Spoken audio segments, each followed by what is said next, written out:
All right, it is 5:36, and I'd like to call to order a regular meeting of the Board of Education of the Wausau School District.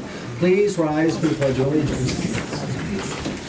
Pledge allegiance to the flag of the United States of America and to the republic for which it stands, one nation, under God, indivisible, with liberty and justice for all.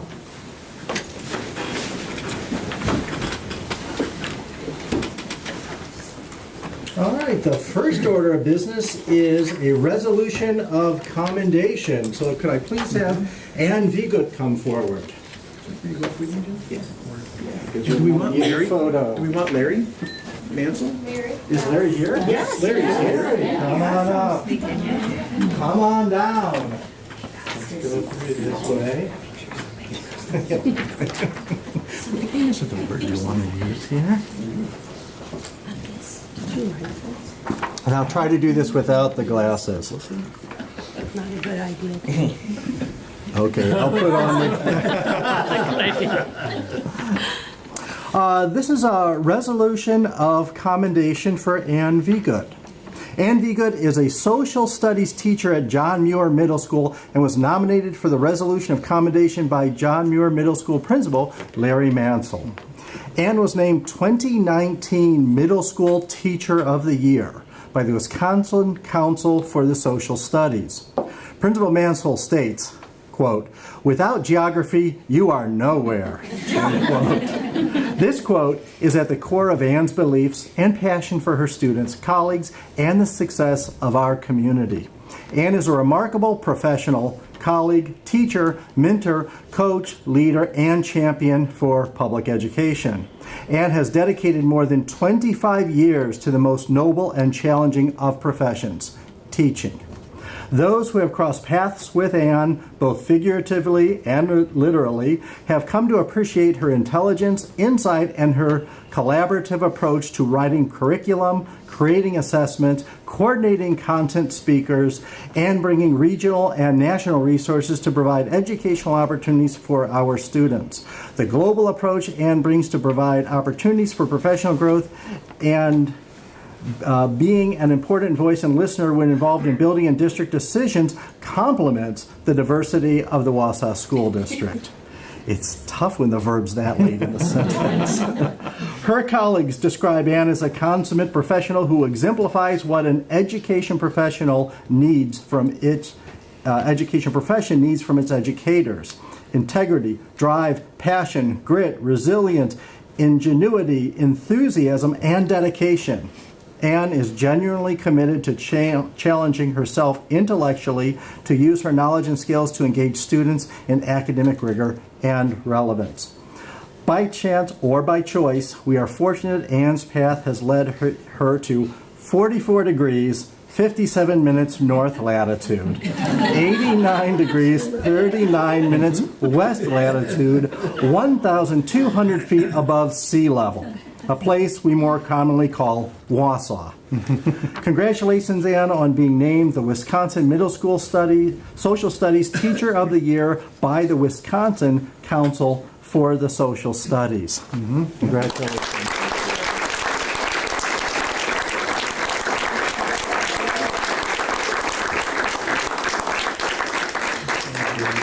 Some additional things that aren't in here is I first got to know Ann almost 20 years ago when I took over the Marathon County History Teaching Alliance, which was a professional development program we used to have for local high school teachers. So Ann was very involved with that. And then I got to know her better through her work with the National Geographic Society, being one of the main component parts of the state National GeoB, which is really a remarkable undertaking. If you ever get a chance, go down to Sun Prairie and watch that happen. So can we get a picture with the award?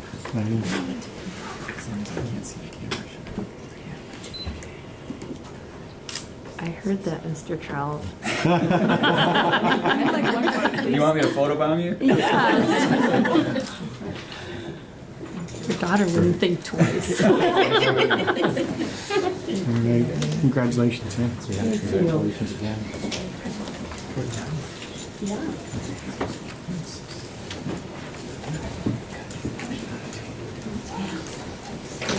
Let's make sure we have this.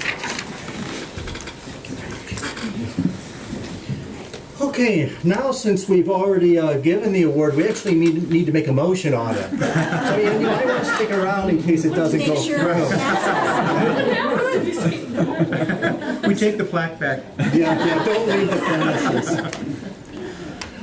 All right, so I'm seeking a motion to award the resolution of commendation to Ann Vigood. So moved. Second.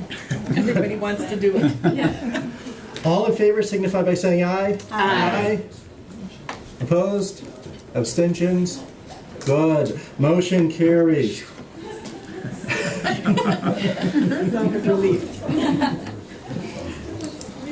The next item on the agenda is the spotlight on education. Judy, it's early. Are you ready to go, or should we? My staff aren't quite here yet. Okay. If we could just come back around to that in a few minutes, it'd be great. You bet.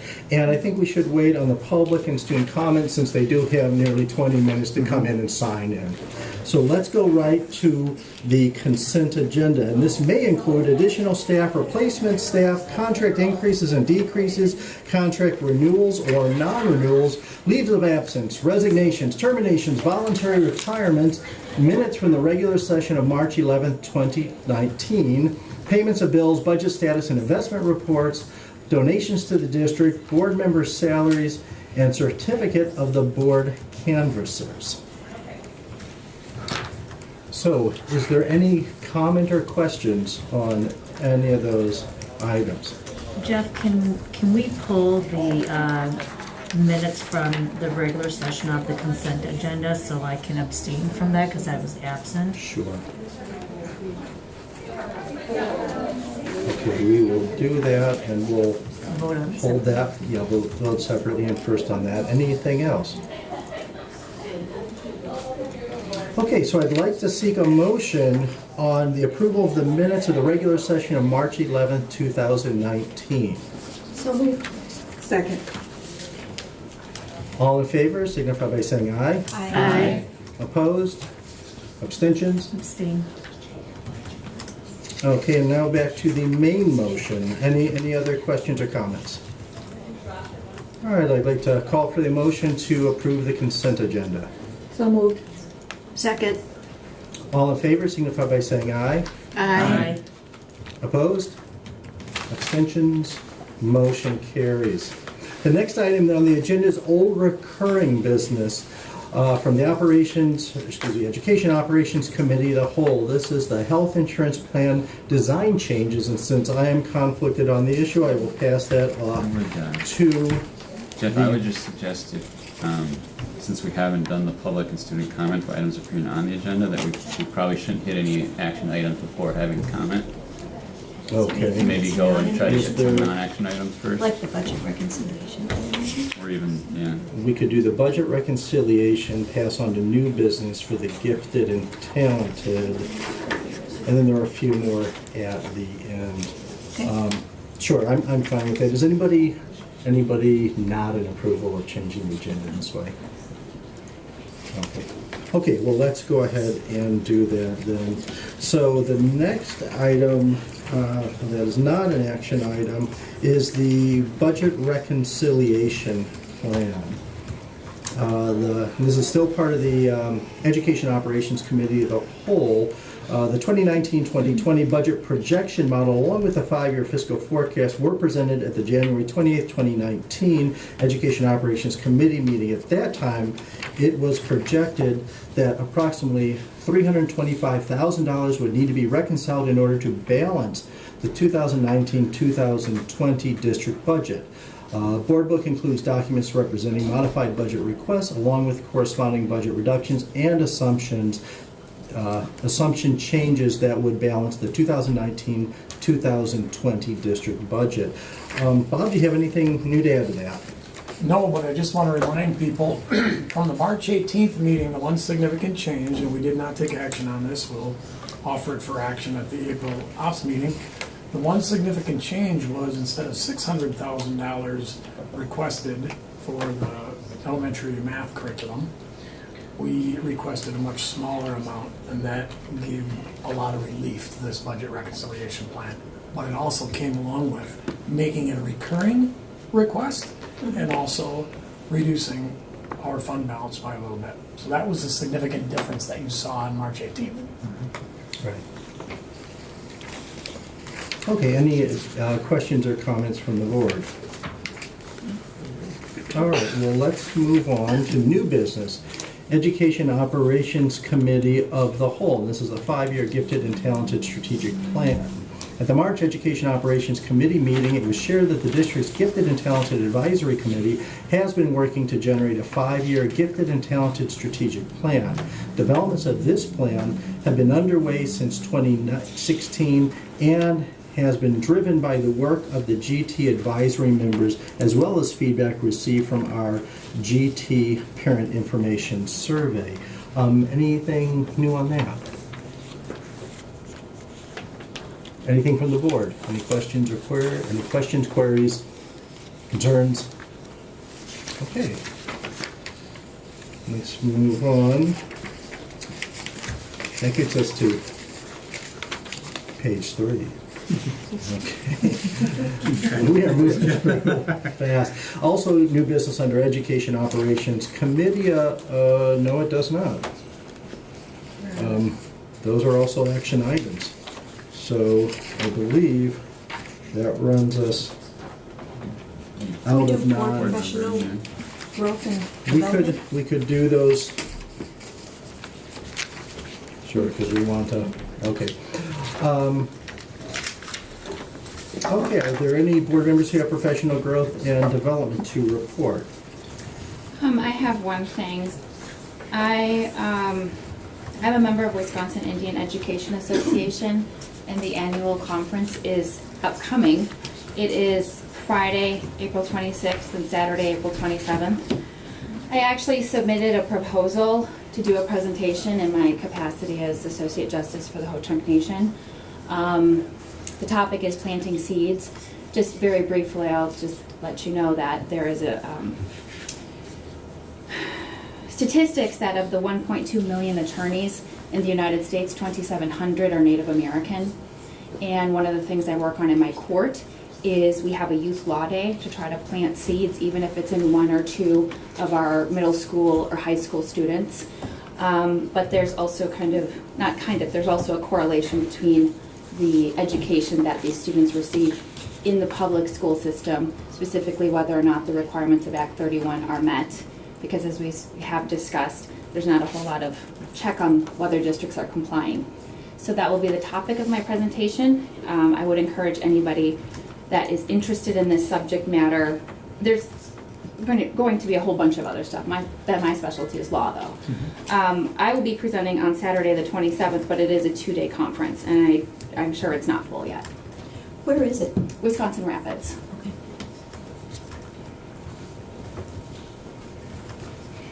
Right. That would be, of course, an excellent opportunity for all board members and of course, all district employees, and a great opportunity for us to support one of our own giving a presentation. So And thank I you. saw that you're gonna also do something for AAUW. Oh yeah, they invited me to speak next month. Yes, and what are you gonna do with that topic? Well, that is more about public service, just because I serve in multiple elected roles in multiple jurisdictions, so that's that topic. Okay. And do we have, is there a date for that? Oh, I'm sorry, I think it's like May 15th. I think that's right. At the YW, Yeah, correct? it's May 15th. Excellent. Good. Anyone else have any professional development? Yeah, Jeff, I'd like to share. This past Saturday, we hosted the 4th annual Dream Big 2056 event. And that event provides Hmong students across Wausau School District and DC Everest School District scholarship awards. And I want to thank Dr. Hiltz. He was part of the planning committee. He had other conflicts and obligations. He couldn't be there, but he was a part of that planning team. So thank you so much for being a part of that. Means a lot to me. I also want to share that Jeb and Jason did a really great job in the 3 to 5 minutes that they completed the dance off. They were able to raise about $1,000 in about 3 to 5 minutes. So thank you for their time and motivation to learn how to Hmong dance.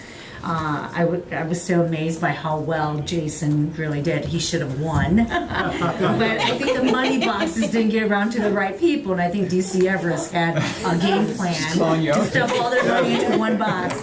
But I just want to say, You meant Jeff Speckbell, right? yes, Jeff Speckbell. Right, yeah. Is he here? Oh, yeah. Hi.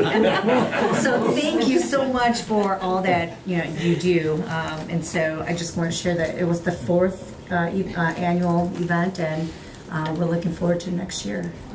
I just want to add something to that because Mary is too modest to say that she got an award at that event, the Stanley Staples Award for Public Service Person of the Year. So she shared that. And many of you know Yao Yang, he was also recognized. So what an honor that is. So congratulations on that. I think that's worthy of a celebration dance. Yeah.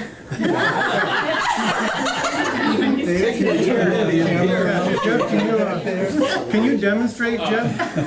Yeah, I'm gonna need the young ladies that were helping us. Because without them, not so good. Next month on the agenda. Say, I also hear a budget reconciliation plan, $1,000 in 3 minutes is Young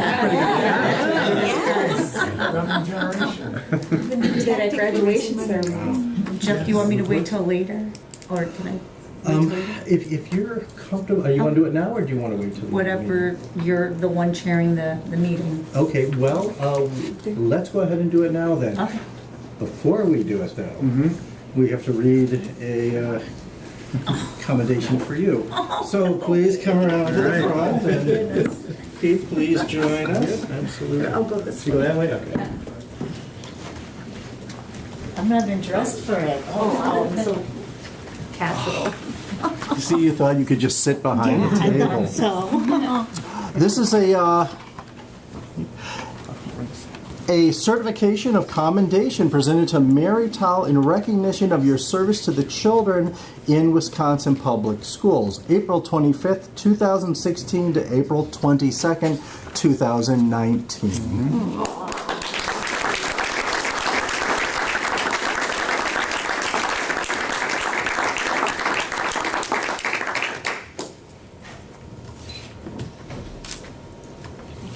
Yeah, thank you very much. I'll give it. Okay.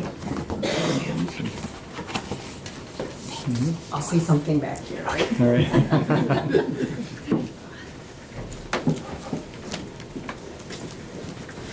And this will, of course, be Mary Towle's last meeting with us, and she is retiring from the board honorably, and we'd like you to say a few words if you could. Thank you so much, Jeff. And I mean, all of you, I gotta catch my breath for a little bit here. Can I get a Kleenex quick? You can have the whole box. There you go. Ooh, this is a little embarrassing to be emotional up here. It's been an incredible 3 years with all of you. I've learned so much from this entire board leadership and the administration team. I know we've had some tough times, but I know that we always had the end goal in mind, and that was the students. And no matter how tough our discussions, our deliberations, we always found a way to make things fit for each one of us. And you don't appreciate a great board and a great administration team until you get into a different situation. And I won't say too much, but you learn to appreciate what a good leadership team looks like. It's been a great 3 years. I would love to continue. Giving up the seat was not easy, but I think all of you know that I have a son who has some challenges. And Judy has been helping me, her and her team. And having a son going into 6th grade, not being able to write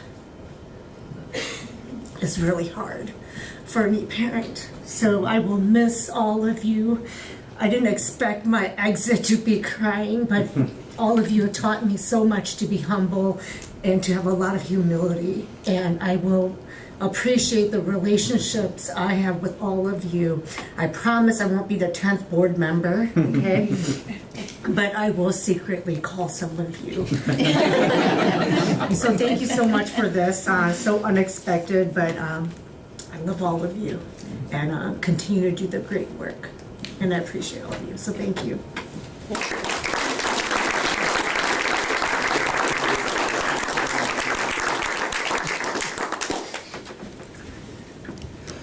Well, that's why I think I'll just keep running for the board, because I don't want to do the goodbye speech. Is that your campaign? Just kidding, though. Just kidding. I'm just going to give a couple highlights from the National School Board Convention.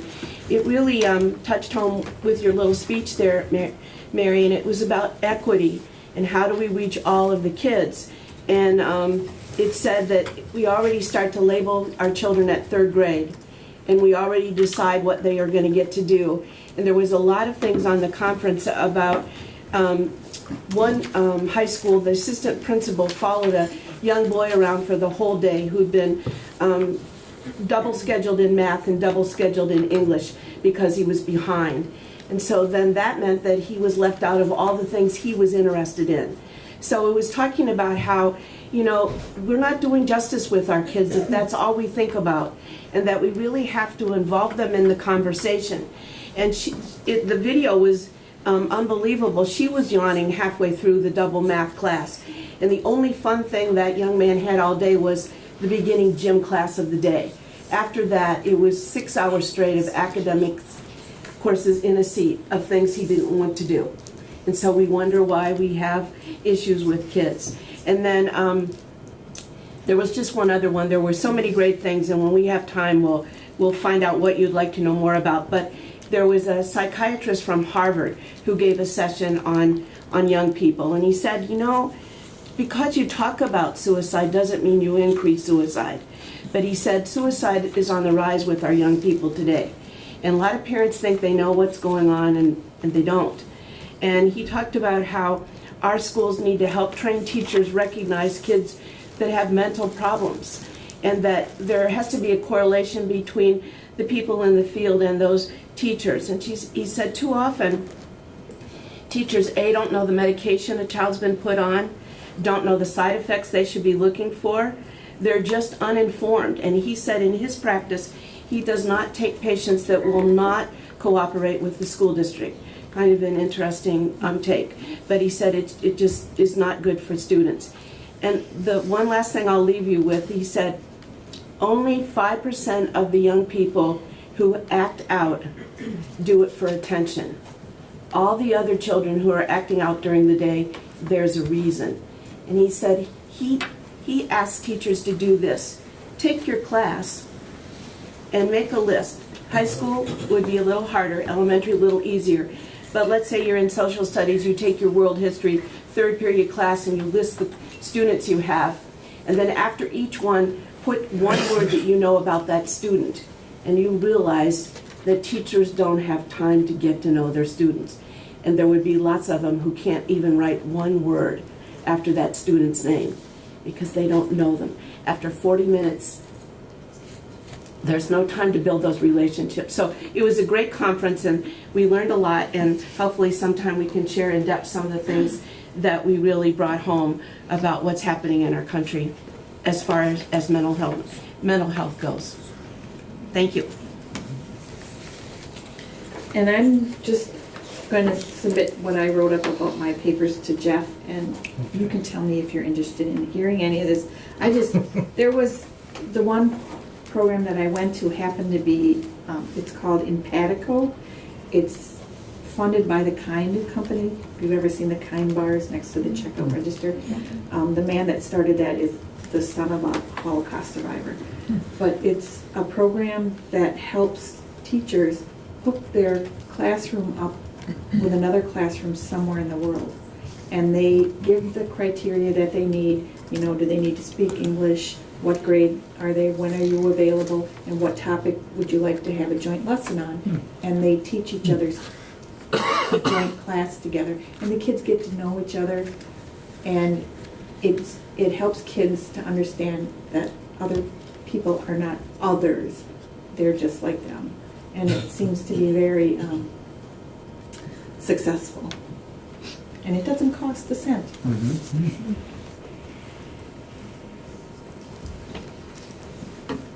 Great, and so you have a set of writing that you want to? This is just the little write-up that I did for each of the programs that I went to.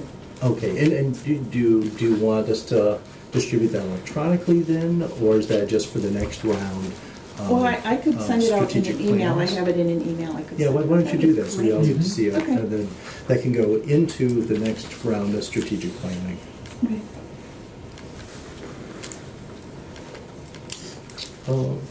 Okay, so superintendent's commentary is next. Nothing to add at this point. I've got lots to talk about later. Okay, and with the president's commentary, I'll just add in again my thanks to Mary, and that the board member liaison district activity report be entered into the record. And usually we adjourn, but no. We get to start over. We get to go back to the top. Our spotlight and education folks are here. They're all here? You ready? Okay, let's go. You're up. I think they walked in, but I'll bring them in and look at them.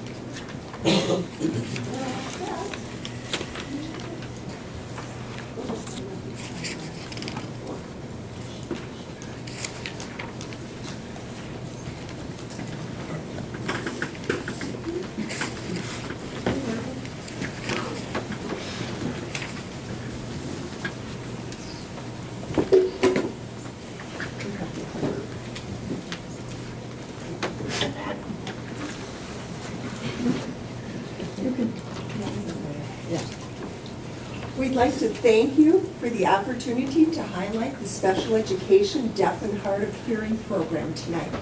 We are very proud of the services, the DHH services in the Wausau School District that are provided for students 3 through 21 years of age. The DHH staff has worked very hard and prepared a presentation for you.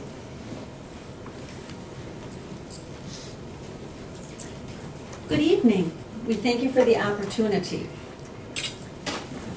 Make sure I can see what I've got here. The Deaf and Hard of Hearing program has been a part of the Wausau School District since 1970, and we serve students within the Wausau District along with some surrounding districts in the area. Click. Too far away. Where's the?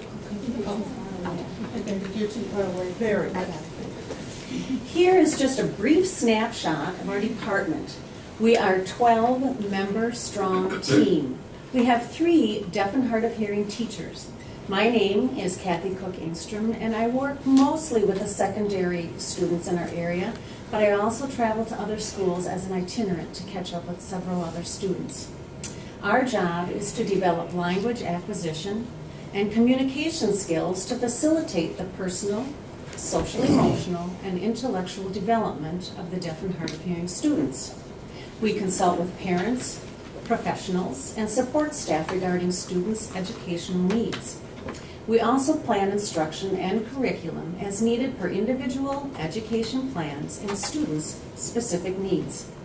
We have 8 sign language interpreters in our district. One standing next to me is Jenny Kelly. We brought her along so that you could see how it works. It's kind of a tag team within the classroom.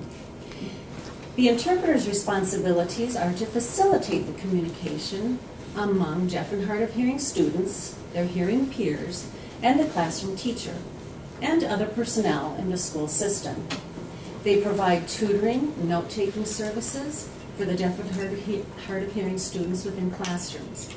They prepare for daily lessons, school-related activities, and preview media for interpreting within the classroom.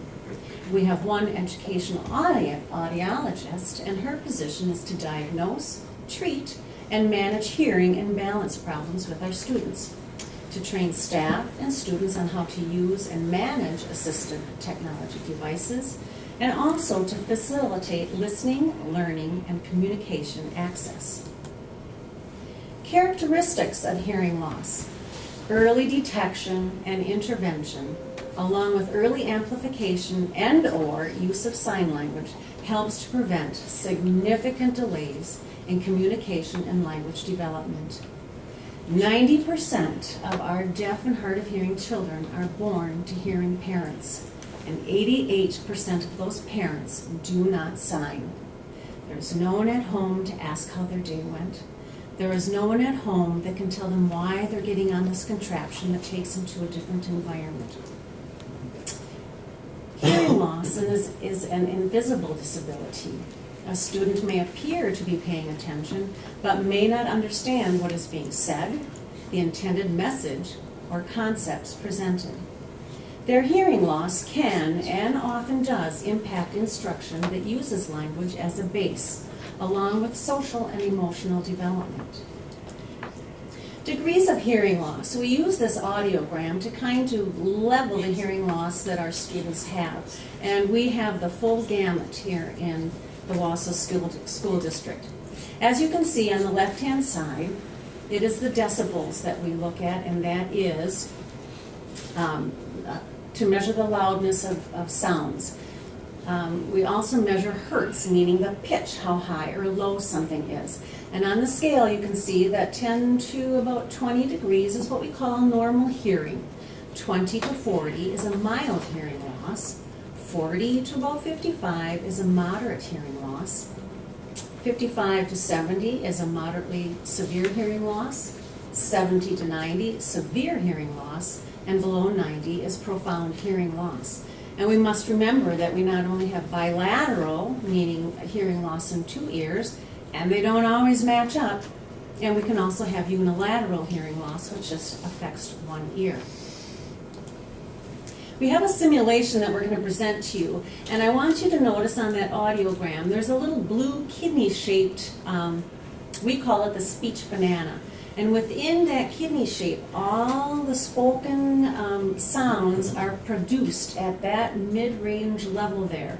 So when we look at hearing loss, one can understand how beginnings, middles, endings of words can easily be misunderstood or not understood at all.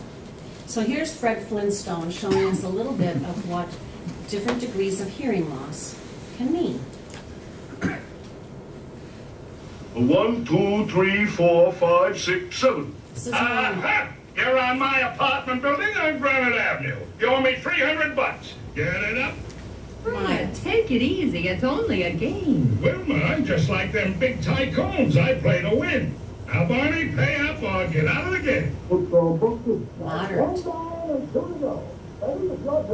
I don't have any more money to use it. You got it all. Then I'll take the mortgage and you're open source. Severe.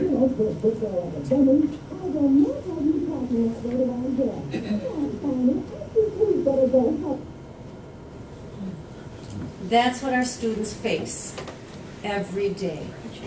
And one of our important team members that assists us in helping those students get a leg up and have a better access to listening is our own Dr. Nancy Pitts. Hello. I'm actually the third audiologist in this school district, and I have been here for 25 years. So it's kind of scary thinking about that. But we've had this department's been here for a long, long time. Those hearing aids in that simulation are so interesting to me. We have so many kids in our district that wear amplification or hearing aids at school, but don't at home. So they get half of the message, and they get further and further behind. And a lot of it is cultural. Well, most of it is cultural, that they're not wearing their amplification. Hearing aids are typically purchased by insurance. Typically, cochlear implants are as well. Cochlear implants is a surgical procedure, and it costs about $100,000. And those are for children that don't benefit from hearing aids. We have about five students in our district that have cochlear implants, and a lot with hearing aids, but like I said, not consistent use. My job is to provide access to children with hearing loss, And that means giving them assistive technology that may or may not work with the technology that they have. For example, additional microphones that might be used in a classroom where the teacher will talk and then that signal will go right to the child's cochlear implant or hearing aid. A receiver on a hearing aid is this silver thing at the end. That's the expensive part that we don't want kids to get lost. That's about $900 for that little thing. So that's my job, is to give them access to spoken language and academics within the classroom. We have to be depending upon the technology, because technology changes so quickly. Some students wear a device like this, and this is called a ComPilot or a Bluetooth streamer. So that allows access to hearing aids wirelessly and through computers, which is very important when we're taking assessments on computers, that they hear the best signal possible. So it really depends upon what they're coming into for me to figure out what I can do to make them hear the best that they can. A lot of our schools also have sound systems in them. Many of our schools do. And that is a microphone that is used by a teacher that broadcasts that teacher's voice to an entire classroom. So I integrate this kind of technology also with the hearing aid technology and the FM technology. It gets kind of complicated, and it's also my job to teach teachers how to use it effectively as well. So this would be something that you may have seen in some of the schools. And then it is also my job also to make sure that children can hear other students' comments. So there's also a pass-around microphone that is used so that those comments can be heard by the child. Let's see. Another important thing is our technology with hearing aids. Kids come in with the hearing aids, kids come in with cochlear implants, but I'm guessing 5 years max before the technology changes and they're getting different technology. It's the same thing, unfortunately, with school-owned equipment. We're looking at 5 years before it won't be repaired and doesn't work with technology. It's kind of sad. Should have got stock in hearing aid companies. We also provide closed captioning as well, but that's a hit or miss with our closed captioning. Some things are pretty good captioned, some things aren't, but it is our job in this department to make sure that the child hears everything effectively and gets the full message. Another important thing, these hearing aids are great. They do a great job, but the misconception is that their hearing is restored with these. It's not. It's really individual to each student. It is under the assumption that these hearing aids will, immediately when you put it on a child, that they will understand. But we have to teach them how to hear. And that's another part of my job, is I do listening therapy and therapy with kids with hearing loss. A lot of kids with hearing loss. And the younger you start, the better. Click. Okay. So what I've been here a long time. I look at kids and I'm per student, on average, this is what we're looking at for this additional technology, is between $3,000 and $4,000 per student. That's on average. Sometimes it's a little more, sometimes it's a lot less, depending upon what their needs are. What educationally, when you look at the studies with assistive technology and how much it costs to educate a child with a hearing loss, there may be a low incidence of children with hearing loss, but there's high needs, and unfortunately high financial needs as well. It can range per year from $20,000 to $80,000 per child, but what our studies are showing is that it is more cost effective when the children, you have a district that has a lot of children with hearing loss. Bigger programs means less cost, it's the one child in the isolated school that will cost a lot more money. So we tend to use our resources very wisely. The important thing here is the cost is less with early intervention. We do newborn hearing screenings. Those are the most important things, and aggressive therapy early on. School hearing screenings still provide kids we've missed, and it's important that we stay on that as well. So I have a simulation here of what an FM sounds like in a classroom, just to give you an idea of what I really do.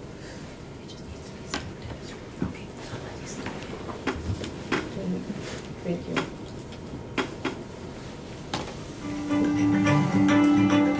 Guys, welcome back. Monday morning. Hope everybody had a great weekend. For a child with hearing loss, no matter how good the technology is, they're listening through a damaged auditory system. We need to help them to hear what's happening in the classroom. If they don't hear the teacher, if they don't hear the questions and comments from other kids in the classroom, they're going to miss a significant amount of what happens, and that's not fair to them. We have to remember that classrooms are very noisy places. For a child to hear well in the classroom, we need to give them some special assistance. The first example we're going to show you today is to help you understand what a child with a hearing loss hears in the classroom with an FM system and what he would hear if we didn't turn the FM system on. So let's get it going. The teacher in this classroom has forgotten to put on his FM microphone. Without the microphone turned on, it's almost impossible for a child with a hearing loss to hear clearly. Let's listen to what a child with a hearing loss will hear with the FM unit turned off.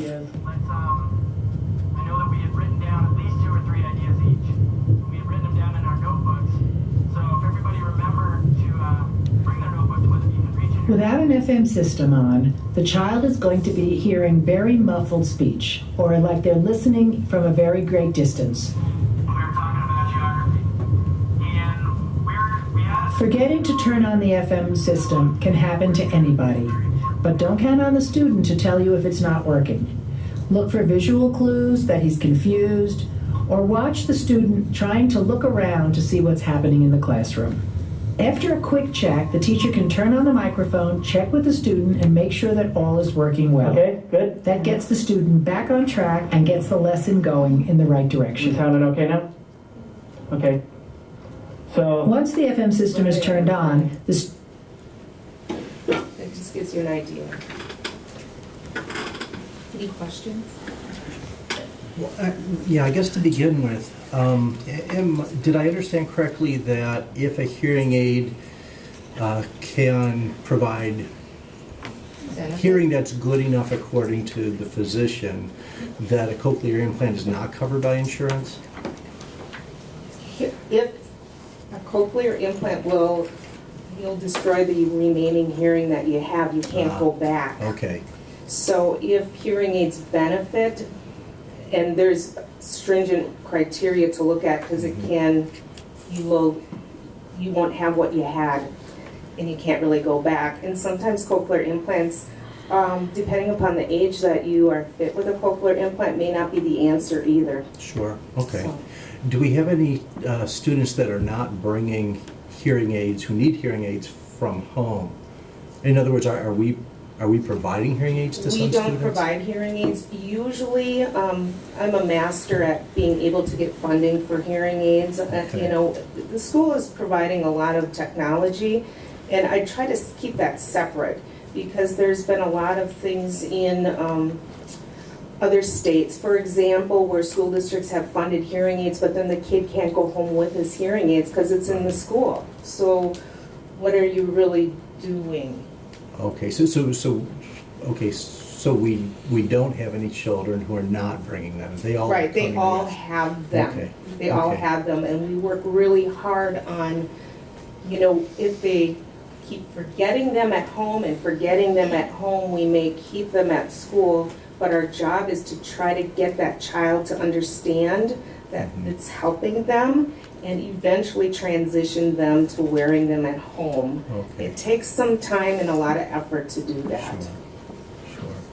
Okay. Thank And you. so as in the example here, we have teachers who have these situations in the classroom who have a checklist in the morning and go Yep. through to make sure that doesn't Absolutely. happen. Okay, Yep. great. We're on top of that. Usually when I walk in the classroom, it's like, uh-oh, Nancy's here. I gotta make sure I have everything working. Good. Anyone else with any questions or concerns? All right. We well- have more. Oh, you have more? Yeah. Oh, I'm sorry. I didn't mean to interrupt. My name is Kirsten Jose. I'm one of the itinerant DH teachers in the district.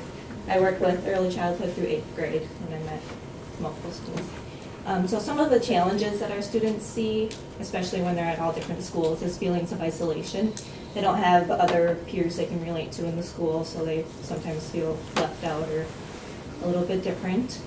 Sometimes staff doesn't understand the hearing loss or see a need for the assistive technology.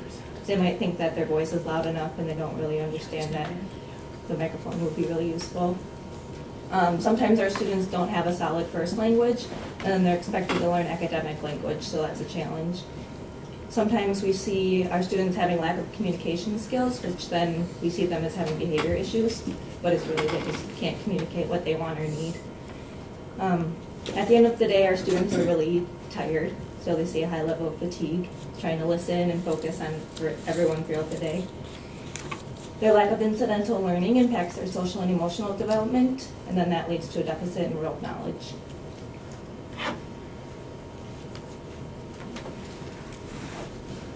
Hi, I'm Donna Husnick. I'm a deaf and hard of hearing teacher. I'm at Riverview Elementary, and I serve early childhood up through 5th grade. This is one of my favorite slides of our presentation because it shows quite a few of our students from the deaf and hard of hearing program within the Wausau School District. And it reminds me of one of our 4-year-old students who just this month we fit with an FM system. And the excitement that we saw on her face when I was across the room and Dr. Pitts fitted on her. And then she turned immediately and she could hear my voice. It's those kind of aha moments. We also have one of our 1st grade students who last month was actually chosen as a Citizen of the Month. And so that was a huge deal for her. We have a 8th grade student who just from past and from current interventions, she is able successfully and independently, she can participate in the book bowl. She's in school orchestra and academically is just doing amazing. So what does language do for them? What does it do for all of us? Psychologically, it allows us to communicate our own basic needs and to be comforted. It provides safety where we can understand and predict the world around us, and thus it decreases our anxiety. It gives us a sense of belonging and creates a trust among peers, friends, and family. Our esteem, when we communicate our unique ideas, we're respected by others, we develop executive functioning skills. Self-actualization, we have access to information and those opportunities to express our wants, our needs, our thoughts, our ideas, and creativity. We did want to thank you very much for this opportunity to present. Thank you.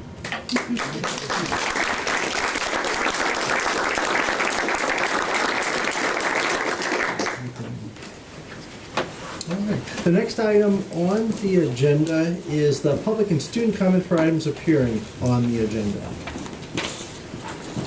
And Judy, how many hearing impaired and deaf students do we have? I would say, I believe we looked at about 38. I wouldn't be held to that at maybe 39, but right in there, about 38. Okay, that's good. I just And wondered. they've run the gamut up through 21.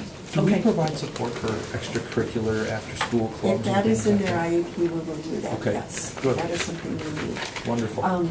Yes, we have seen one of our interpreters, I'll tell you, just one of my favorite is, he was a wrestler, and she was down there right on the mat, right with them, signing. So yes, we provide that support. That's cool. All right, well, thank you. So we get on to the public and student comment, and we have 2 individuals who have signed up.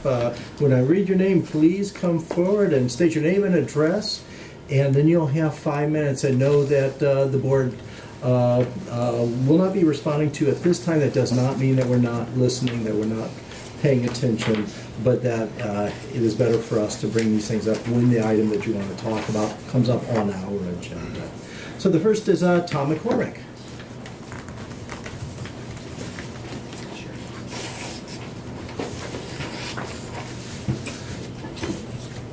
Good evening. I'm Tom McCormick. I live at 1015 Broadway Avenue here in Wausau and East Side. First of all, congratulations, Ms. Miles and Mrs. Rooch on the recent election, as well as Ms. Howell on your retirement. And all of you, I want to thank you before I start. I want to thank you for serving. It's a thankless job, and I'm very aware of that. I'm here tonight. And I'm going to speak a little bit about what your decision about insurance is going to be, but I want to tie it back to a few things because I believe it also ties to your budget reconciliation with regards to budgeting as well as compensation to educators. But let me give you some background about me. I've met all of you. I've spoken with most of you at one point in time, but this is my 32nd year of education. I moved here in 1987 with my wife. We've had two children who we raised. We sent through the Wausau School District system. Both of them went to John Marshall, then Horseman, and then my daughter graduated in 2009, and my son graduated in 2012. So I believe my family and I are very committed to this community, and you talk about the core trait of attract and retain. I was hired here 21 years ago. I taught in a small school before I came here. I believe we've made a commitment to education. I believe compensation, insurance, and professional growth and development are all tied together. And there have been many changes made since 2011. I was going to talk a little bit about the history this evening prior to 2011, but I'm afraid I might run out of time. One of the things I want to talk about that I think is directly tied to your decision that you make is the idea that we don't, as educators, we don't have a lot of say in decisions made by you as a school board. And prior to 2011, we had a lot more input on that. Some of the things that have happened to educators, committed educators, since 2011. In 2011, with Act 10, our pension became a 50-50. Prior to that, the benefit was paid fully by the district. Our insurance is probably going to change tonight. Our professional growth and development has changed. Prior to that, if you wanted to get points or move forward, you had to go get graduate credits at the university. I believe it directly deals with your teacher retention. I think prior to 2011, you lose 30 to maybe 40 teachers a year. I think it's doubled since then. Something's going on. NPR last week, 110,000 teacher openings nationwide. And I'm certain we have a few here in our district. I know that we could blame politicians, but we don't have that time or place right now. I know that our insurance is going to go up. We've seen the numbers, 8% versus 18%, and I get it, okay? I really, really get it, but I think it affects everyone. It affects our compensation and take-home money that we have. And I'm imploring you to do something with regards to that. You have a rainy day fund that you call your fund balance. Now, I know you've been willing to dip in it for other reasons. One was just brought up 45 minutes, a half hour ago, regarding elementary instruction and classroom materials. Technology was recently brought up to that as well.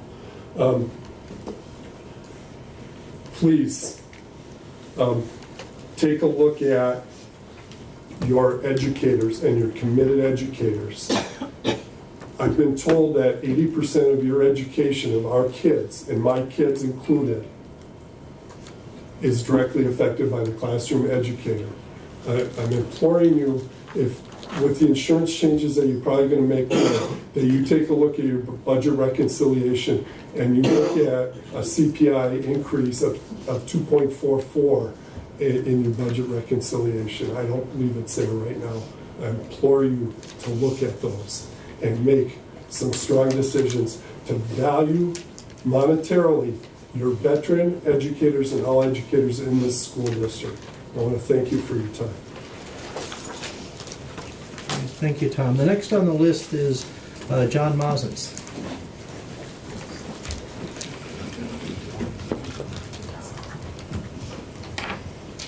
Good evening. John Moses, 803 Steuben Street.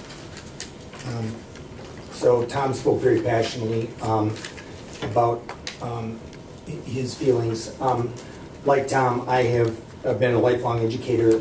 We actually came to the Wausau School District in the same year, 21 years ago. We came here, and like Tom, my wife and I have very proudly put our kids through the Wausau School District.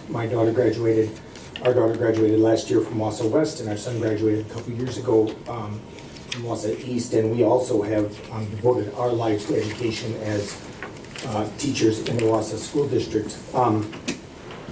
Make no mistake about it, we are, as educators, we are fully aware of the rock and the hard place that we are in right now in regards to insurance. We understand that this is not something that is taken lightly. We understand that this is an industry-wide problem. We understand that, we understand the percentages. Our Rob Stingel has explained them all to us. This is not a situation where I'm up here to say to you that, I don't believe that this is something that shouldn't be done. We understand that this is a very dire situation. And please understand that because I don't have lines of teachers behind me also speaking, that teachers aren't concerned. Tom and I drew the short stick tonight, and we're the ones speaking as leaders for the educators in the district. That's always a concern, I know, as well. Teachers aren't lined up speaking. It must not be a big deal. Trust me, it's a big deal to our educators.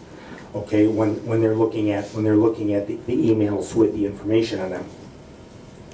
I would like to ask you to consider a couple of things. In regards to this insurance situation, we need a clear, concise, laser strong message that's positive in regards to this insurance change. There's not mass hysteria, but there's mass concern right now in terms of what is happening with this, and our teachers don't know, and our teachers are very, very, very concerned and trying to get very aware. And it is not my job or Tom's job or Rob Stingel's job to explain that to people, and people are going to need to know as soon as possible and as clearly and concisely as possible. That's the first request I have for whomever it is going to be that does that. Thank you. Second of all, I will ask you, as Tom did, we have been told time and again in negotiations by people sitting in your chairs that our package is more than just salary. It's the great insurance that we have. Well, now that great insurance is changing, and I have to ask you, just like Tom did, consider a CPI increase for your educators. 2.44% for your educators is something that needs to be considered. We have lost time and again, year after year, since 2011, since the governor gave the tools to the powers that be, the ability to do things the way that they're done. And we're going to ask you to please consider a 2.44 CPI for the teachers of the Wausau School District who have been devoted to their craft. You have many of them that you see time and again at the board meetings, and that you commend time and again. And it's time to start showing that in terms of a monetary commitment as well. Thank you very much.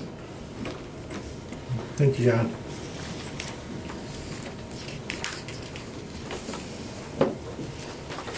Okay, moving forward, we have a few issues that some of us are conflicted on.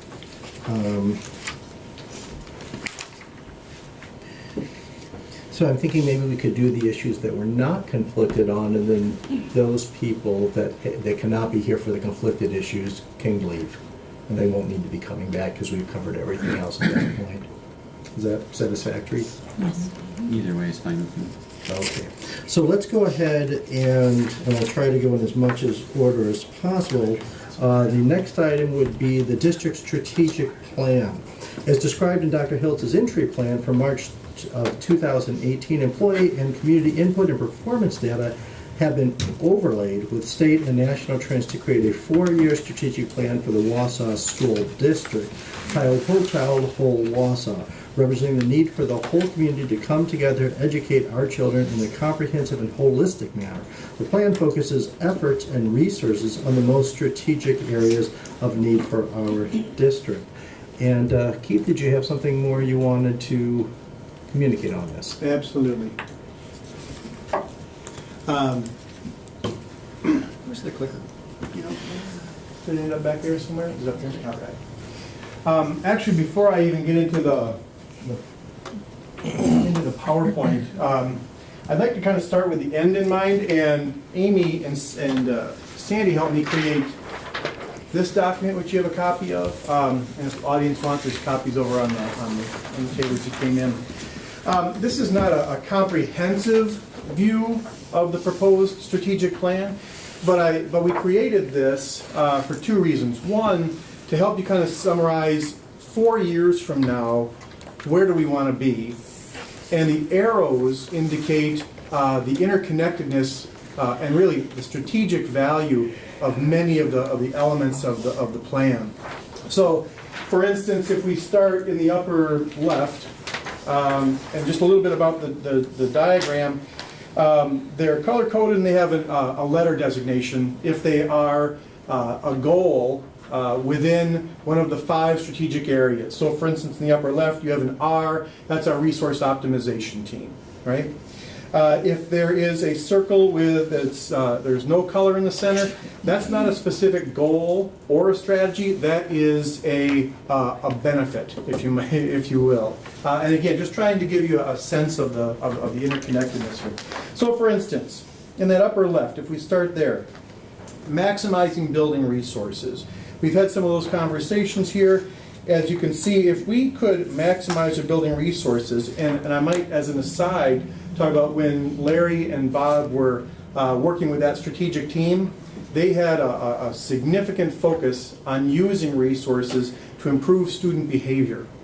And so you'll see that, and you'll see a little bit later, that if we can optimize our building resources, one of those outcomes is to build complete pupil services teams, right? Now, while it's not a goal to the left, in this circle over here, we could also potentially have complete encore teams. While it's not a strategic goal, that's something that's been discussed by staff as a concern. Of course, if we can keep staff in a building, it's more efficient in terms of travel. They get to build stronger relationships with students and other staff. It's a strong support system. So that's just one example of the interrelatedness of these pieces. As you continue over to the left, the A is the achievement team, equity for all students. Thank you. That is closely related to comprehensive behavior supports just below it, right? That's closely related to more innovative instruction, right? So you can continue to look at that. What I would propose to you that if you would support this strategic plan tonight, 4 years from now, we can have complete pupil service teams in every building. And some of the things that are not listed on here, we would have a different teacher compensation model. And I know that's not listed here, but that's part of retention. The strategy and things aren't listed here. These are really just the outcomes. We would have a 30% increase in the number of students that achieve at a proficient or advanced level, which is I'm not sure if that number means much to you. That's a significant, very challenging increase. We would have a sense of among all of our employees that they're part of a larger mission, that they are of service but also being served.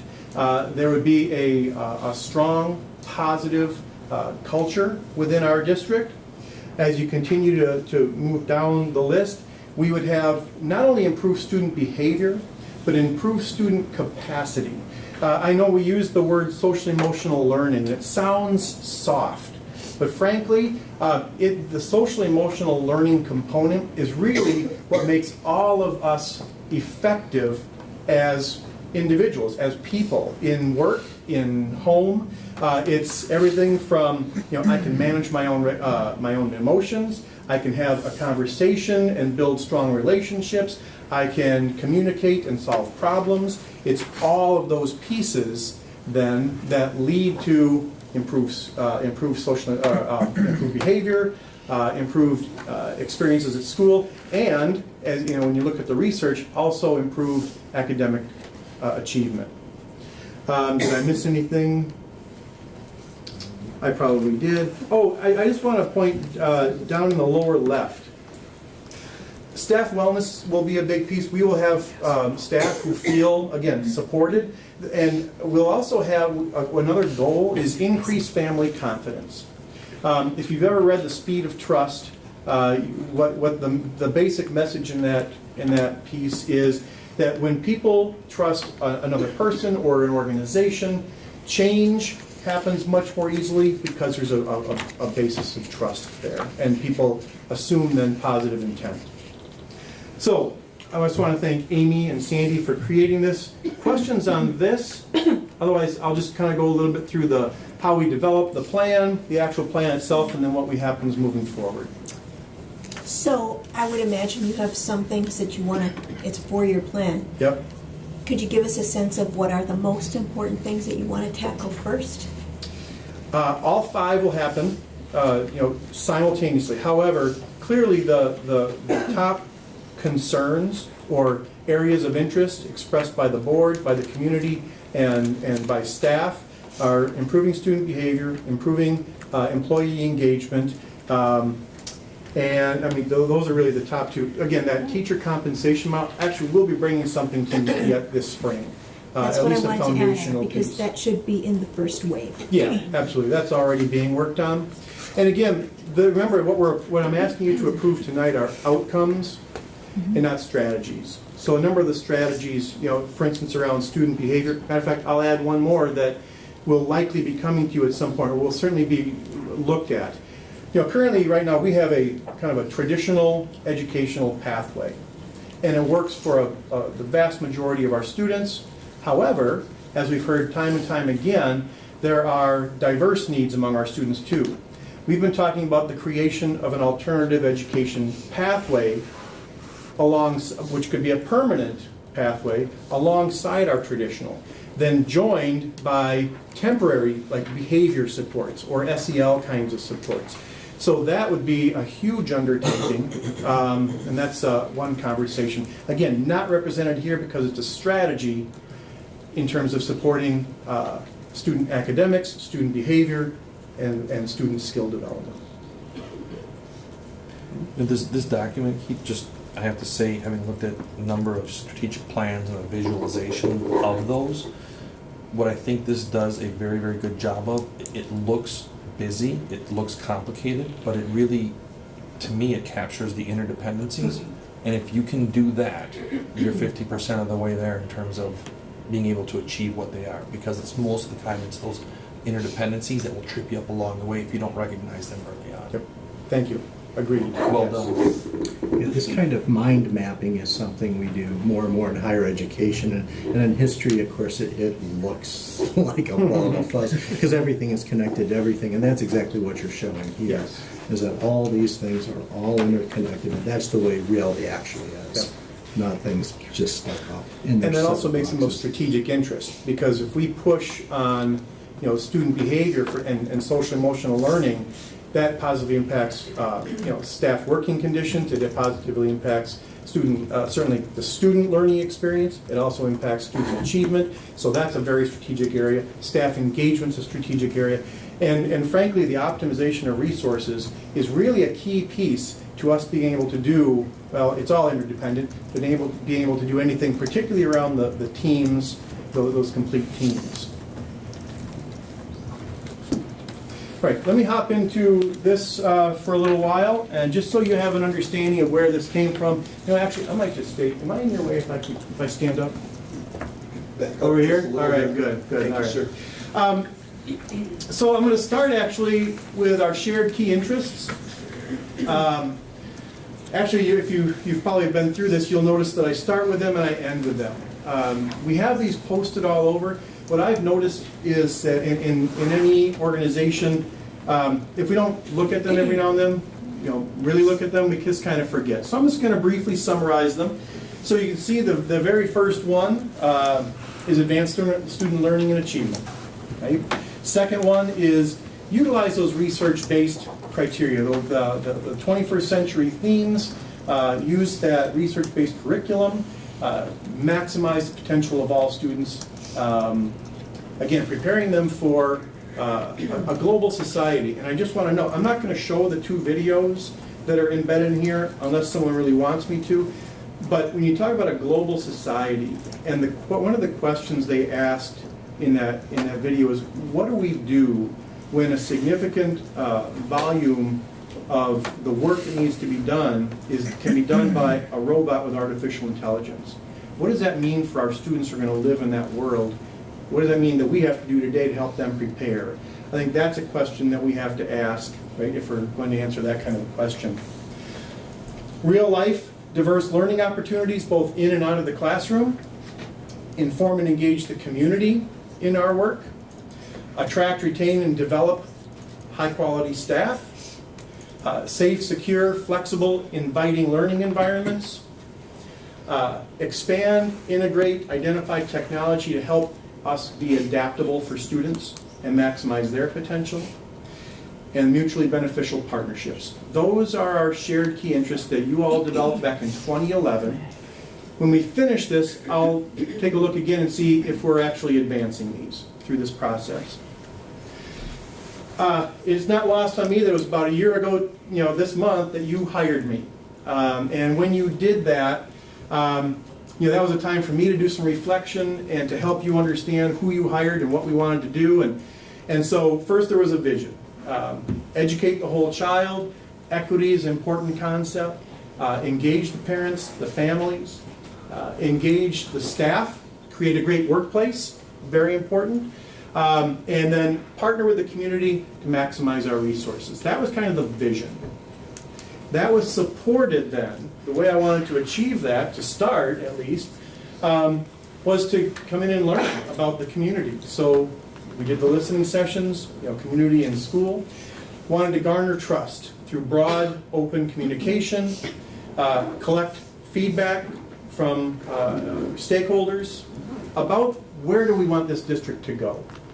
And then use that feedback and relevant data to create a strategic plan, which brings us here 12 months later. It's amazing how fast 12 months goes. In developing the strategic plan, start with a little bit of data. And one of the first pieces I got was from the school board and that SWOT analysis that you created. Very helpful to help me understand where your interests lie, where your concerns lie. Then we had a parent and staff survey from last spring. There was district achievement data, and there was a district strategic plan that was used that we also built from. The listening sessions were a key. It was a key for me to learn about the district and the people, and I keep walking in front of you, sorry. But to be in every building and to talk or listen to every department, 7 community listening sessions, and thanks to many of you, lots of personal contacts in the community. That all helped me, and then I reflected that back to the staff to say, did I hear you correctly? And they confirmed that the themes were accurate. Beyond that, when we started then the planning process, we really started with what's happening in the world, what's happening in Wisconsin, what's happening in Wausau, what are those educational trends that we should be paying attention to. That's part of the issue of those, or part of the reason I embedded those 2 videos in here. They were technology based, but it's still something we have to be aware of. national data, technology trends, and then strategic planning research. When we went to the WASB conference in January, I studied what other people were doing in terms of strategic planning, because we consciously made a decision not to hire a consultant. We wanted to own this process. And so to do that, we're still building it. And for people who like to see a plan, they're struggling, but they're staying with me because we're developing it, as we go. And we can embed new tools then, because it's our process. This is that video. It's about 7 minutes. Again, the question here is, what do we do when an economy is really strongly supported by non-human, very efficient, very accurate, very smart workers? I'll talk about that later. There's other issues. This one was interesting too. If you watched it, you watched a Google Assistant make a reservation and respond to unpredicted language. How that happens, I don't know. But again, it's just fascinating where we're going with technology. So from all that work, 5 areas of strategic interest developed: achievement, people, optimization of resources, service, and wellness. And then next comes the plan. So I just want to talk a little bit about that. Actually, let me keep going. There's couple more pieces, then I'll have you ask me questions about the process. So the plan evolved. It started with a rough draft. And so this team here, and if you don't mind me just taking a minute, I just want to point out that your Longfellow administrative team, you don't get to see them every day, so dedicated to the kids and the staff of the district and the community, and you probably know that. But to me, it's been, they're a team that I've really come to rely on. They're fantastic, and I appreciate your work on not just this project, but everything. So I just want to take a minute to thank you. But we sat down and developed a rough draft, really just to be able to say to people, to you, this is where we think we're going. To people who are willing to volunteer to work on the strategic teams, to say, this is the kind of work we're going to ask you to do. It was not to dictate, it was just to kind of illustrate. We brought that to you in October, and you said, thumbs up, let's keep going. Then in November, we created a process. So we kind of know where we want to go. We know the 5 themes. We wanted to create a planning process that included broad employee input, administrative team input, because our leaders are really going to be responsible for the implementation, for the success of this plan. We wanted an opportunity for employees to review the draft goals. We wanted to use effective communication. We wanted multiple points of board input and approval. And then we wanted transparent communication and accountability. And you said, excuse me, okay, let's do that. So we brought it to you in December, the draft of the plan at the Ed Ops meeting. Said go forth. Thankfully you approved it in January because we had plans that depended on your approval, and I appreciated that. Because then on January 21st and February 18th, we had about 100 plus staff members, broken up into about 5 teams. Bless you. Thank you. And what we asked them, I should say, the teams were created, volunteers first. Then we looked for staff members who had specific experiences and expertise in each of the 5 areas, and then supplemented that, the development of the team. Met on those 2 nights, January and February, about 4 hours apiece. Their task was to help us create the description of that desired future state in each of those 5 areas, and try to identify 2 to 3 measurable, significant, big, bold goals to support the development of that future state.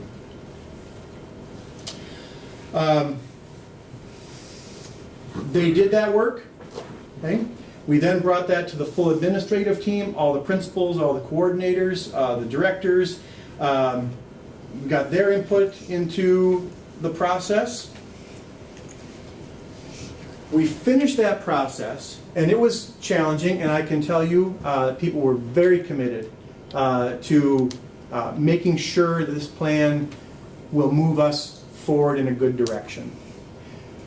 It's messy work, if you've ever been involved in it. And so the teams progressed at different rates. And so what the main thing we needed from those teams was, what do we need to do? What do you believe we need to do to move us forward? So when we finished that work, there was still some work to do. So again, this team got together, refined that work, and I want to pay attention to that third bullet point, ultimately respectful of the input of those teams. Words may have changed. We may have even shifted some goals to other teams. You know, if we have a work-life balance goal and wellness, that might fit better in the people team, right? But ultimate respect for the input from that team. Do want to say too that we're interested in equity and making sure we're addressing root causes. So both the future state descriptions and the SMART goals we analyzed with a root cause analysis and an equity rubric that I stole from Verona when we were down at the WASB convention with their knowledge. So once we finished that, we brought it back to the full admin team, and we just finished a feedback survey to all staff. I forget the number of responses. It was a little low in that 150 range, but it was about 85 to 90% supportive. About 10% said, I don't think this is the right direction. When I read through the comments, there were really more comments about strategies. Hey, where's the teacher comp work? Hey, what about the relationship between, you know, district office and employee? What about, you know, so strategies that came up in the listening sessions that aren't visible here, but certainly are you know, front burner kinds of issues. I think, yeah, let me stop there and see if you have any questions about process. All right, I know, the final game starts in 3 minutes. So here's the plan. 5 areas. In achievement, we want to increase student learning through equity and inspiration. Optimization of resources, we want to make sure, to the extent we can, that the resources we have support these strategic, the growth in these strategic areas. People, that's an internal goal. We want this to be the best place to work. Service, we want to be of service to each other and to the families, the students, the community.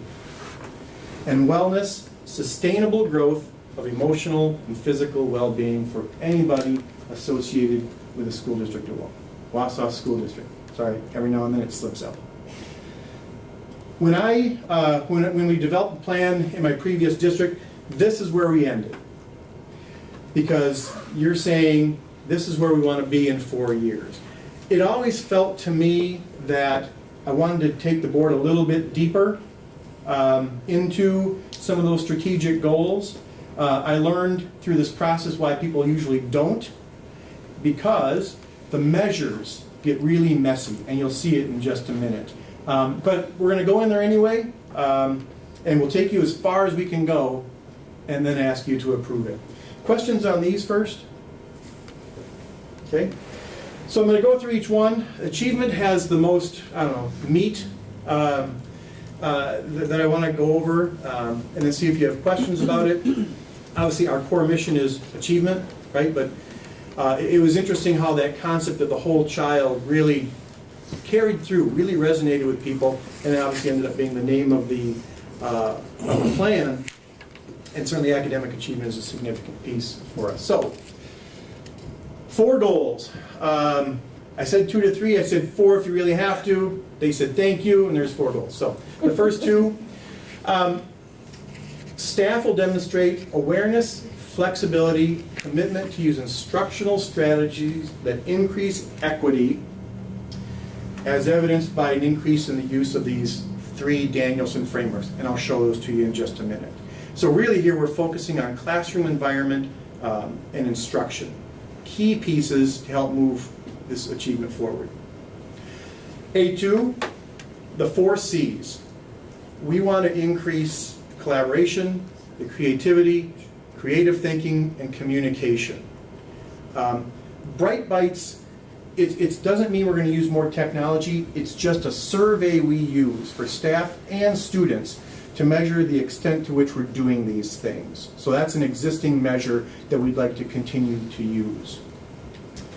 The next two goals, when you talk about root causes, attendance. If students aren't here, they can't learn. We have really quite good attendance across our district, except in some underrepresented groups. Students with disabilities, economically disadvantaged, they're more in that 75% attendance rate. That means 75% of 180 days, they are missing, who's doing some quick math? 40 days a year. That's going to impact their achievement. So we want to focus on that. That's a strategic piece. And then there is that big number, that 30% increase in the number of students meeting or exceeding achievement levels in reading, writing, and math. And we have to be cognizant of the state tests. It's just a part of our reality. That's obviously where this comes from. Doesn't mean we're going to exclude the other areas. 2 more slides on achievement, then I'll see if you have any questions. Equity, got to define it before you can do it. So equity in this case means every student will have the resources and the academic rigor. I really like that piece, that they need when they need it, regardless of demographic. Right now, demographic is a strong predictor of achievement. We want to end that. The last one for achievement are those Danielson measures. And I remember in the survey, some teachers expressed concern about using these. But folks, look, all we're really asking people to do is make sure we're working on that environment of respect and rapport, right? Teachers and students, the way they interact, and probably most importantly, student-to-student interactions. When you listen to students, it's the way they interact with each other, that bullying piece, right? That conflict piece. That's key. So we want to really strengthen that environment of respect and rapport. Second one, culture for learning, importance of content, high expectations. And just for a moment, high expectations doesn't just mean we want everybody to perform here, but we also have a high expectation that students will actually meet that expectation.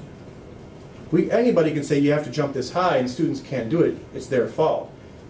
We expect them to achieve to that high level. I really like that student pride and work piece. Big driver in terms of the motivation for kids and for teachers, frankly, for educators. We love to see when kids are proud of what they've done. And lastly, instruction. Flexibility and responsiveness. When students are struggling, are we responding to that? Are we adjusting to help them achieve? And developing that skill, that habit of persistence. That's the end of achievement goal. John or Chris or Andrea or Tom, anything to supplement what I'm saying here? Or do you have questions about this goal? Keith, it's implied. First of all, I love the framework, and it's to me it's refreshing to see you're taking concepts like from Danielson and using them as a contributor to the strategy, not as the guiding light, which I think is something that I've seen historically. When you talk about instruction, you mentioned, we're going to, children that are struggling, we're going to be responsive, we're going to do all this. When I hear individualization and when I hear meeting kids where they're at, there's a whole other end of that spectrum. Yes. I assume that's included in there, and it probably goes without saying. I just Yes. wanted to confirm that that's true. It is, and thank you for continuing to bring that up. I and many educators have a tendency to think about all of our students, and we really want to help those who are struggling. But you're absolutely right. This is about, and you'll see equity, every student, what they need, including our GT kids, right? Absolutely. And and those who are talented in other ways that really aren't even identified. Yes. Okay. Thank you. Okay. Optimization of resources. Optimizing staffing and building efficiencies. And I'll just come out and say, we would like to do a study of our buildings and say, how can we best deliver education, but be more efficient in our buildings and staffing? And I want to say right up front, optimizing staffing doesn't mean we're looking to reduce staffing. You know, we talk about, you know, complete pupil services teams, we want to reallocate staff to where we can best support each other and student learning. But like I mentioned at the top, the optimization of resources team was really interestingly focused on student behavior. And so we certainly want to honor that. Second goal would be to look for those inefficiencies. Identify $100,000 per year through the next 4 years.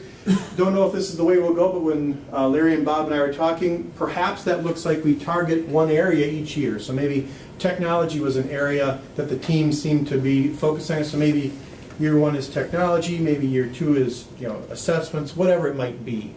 But looking at those to make sure that we're doing it effectively and efficiently. Resources was a shorter goal, just 2. Questions on this area? People, 3 goals here. Again, if we want to be an employer of choice, we want to attract, right? So we want to increase the number of applicants by 5% per year. Measurable goal. Let's get out there. Let's be aggressive in our recruiting. Let's brand our district to continue to work on that piece. Let's make sure that we are out there and looking good to prospective employees. Retain, really through work environment. We want to decrease turnover by about 3% in each employee group. And then lastly is that balance piece. We heard that really in every team, I think, even if it was a topic or not. But there is a sense that that the lives of some of our employees are really out of balance, and so we want to help. How can we help with that? So those are really the 3 goals for people. Question, and again, we aren't talking strategies yet. This is just where we want to be in 4 years. What is the end piece here as measured by? Blank. So thank you, Lee. Yeah, this one and service, I think wellness, they all have a blank.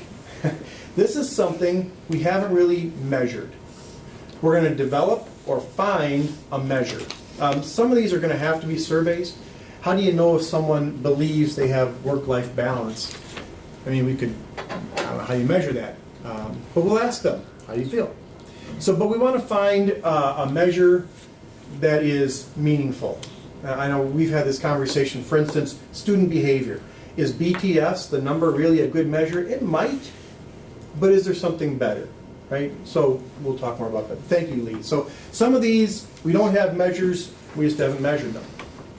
Or we're not satisfied with the measure we've got. Dr. Hills, can I just add something to Please. this? This is probably a strategy, but I just want to say this out loud. That in the last like 5 to 6 years, across nonprofit, government, and the private sector, all of our efforts to attract and retain, a really great workforce, we haven't really been moving the meter stick. I mean, our measurements are very low today. So, for example, if we don't change the wealth of our economy here in central Wisconsin, meaning like higher wages, and if you take a look at poverty's on the rise, right? And you take a look at the wages that we have for, a common regular worker to someone who's a highly skilled professional. We don't change that. You're gonna continue to get people moving out of the area or not wanting to come back to central Wisconsin. Why?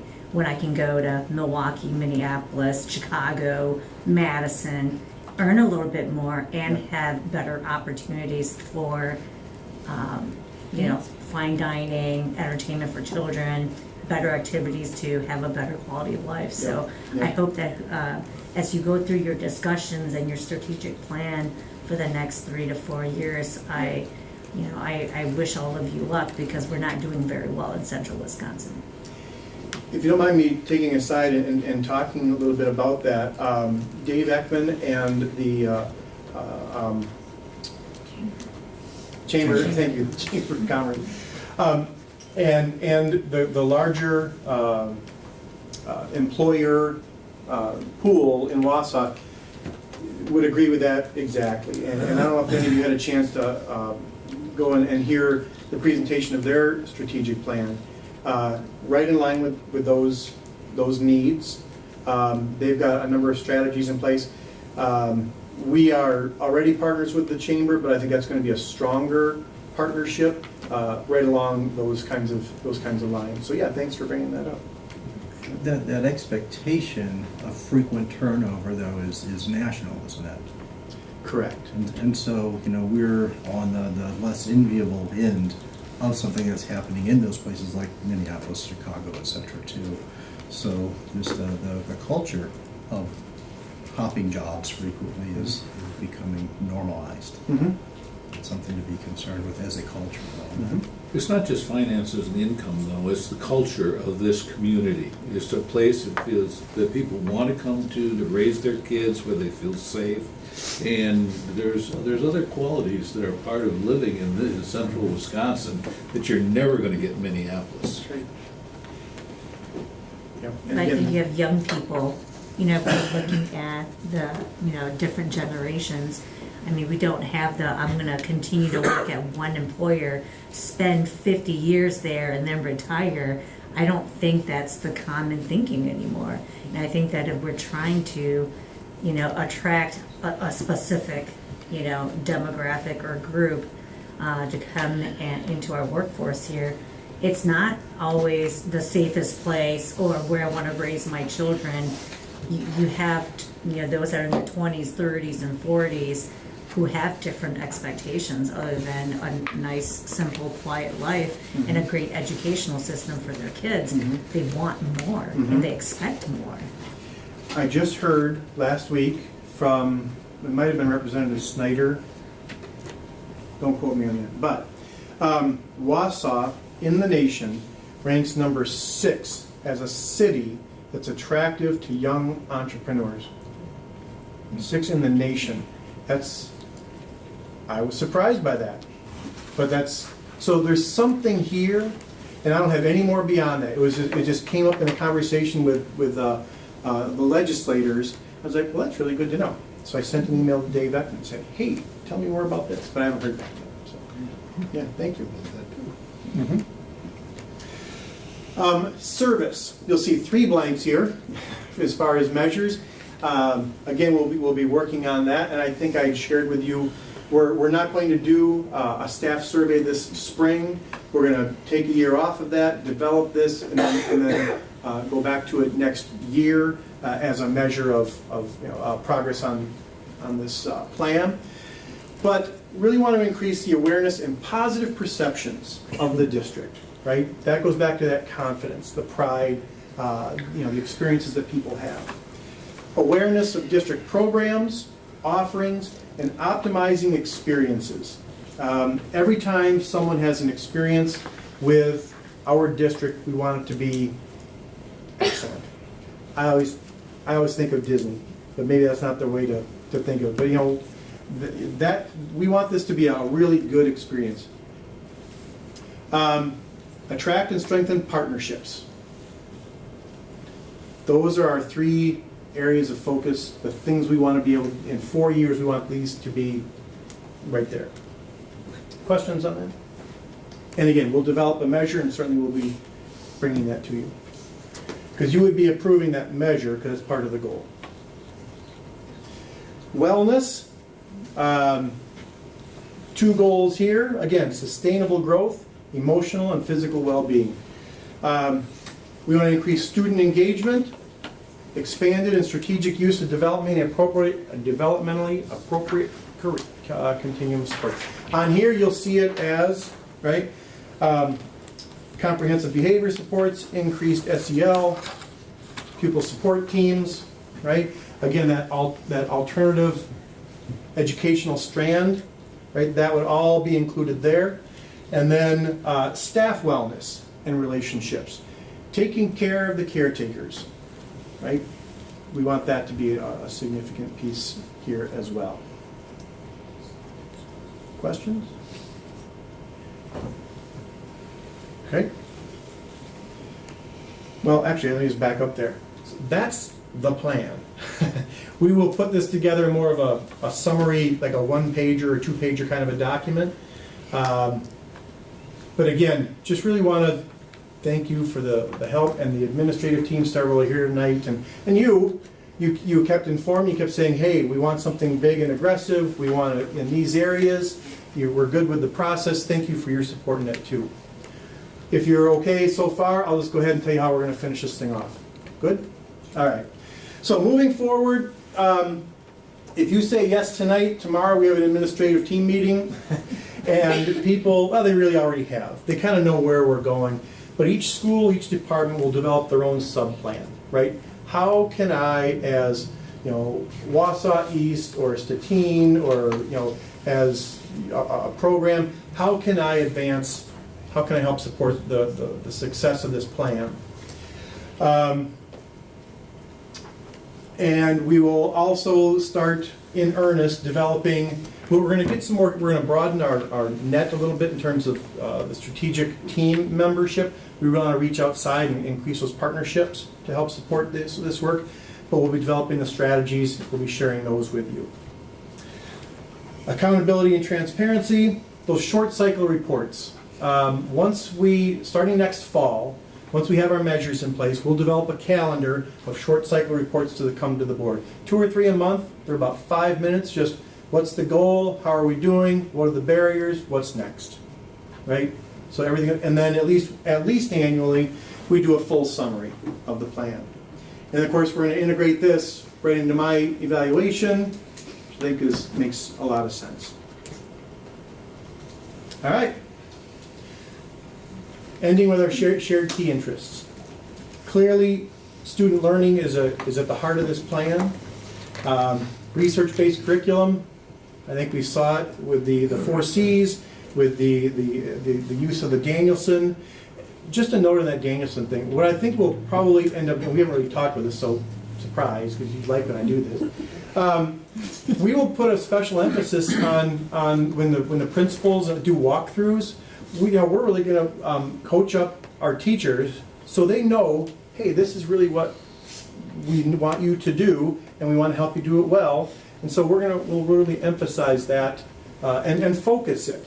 Instead of talking about 23 indicators, we'll look at them all, but we're really going to focus on our strategic. That's the whole idea behind a strategic plan. Focus your efforts where you're going to move your needle. And I know that scared some teachers. There's nothing to be scared of. It's all about support. Real life diverse learning opportunities. Not directly affected, although we talked about equity, we talked about in terms of the innovative instruction, so it's there. Not maybe that wasn't addressed as loud, unless I'm missing something. All right, I'll go back. Inform and engage the community. We did early. I intentionally kept this process kind of internal. I think our people needed to be trusted, right, and listened to, and involved in the development. Now that we've got our direction, we're certainly going to expand into the community. Attract and retain it's a whole strand, so we're certainly addressing that. Safe, secure, flexible, inviting, well-maintained environments. I just asked Larry, and he says yes. No. Identify, integrate, expand technology. Not specifically addressed here, and John and his team would tell you it's not about the technology. What's it about, John? It's about the instruction. Thank you. So that's in there. It's just not spelled out because we don't know if the technology is the best tool in moving forward. We'll be using it, just a question of how. Mutually beneficial partnerships. It's an actual part of our service strand. So I think we're advancing our shared key interests as well. And I think that's it. Okay, any questions or comments?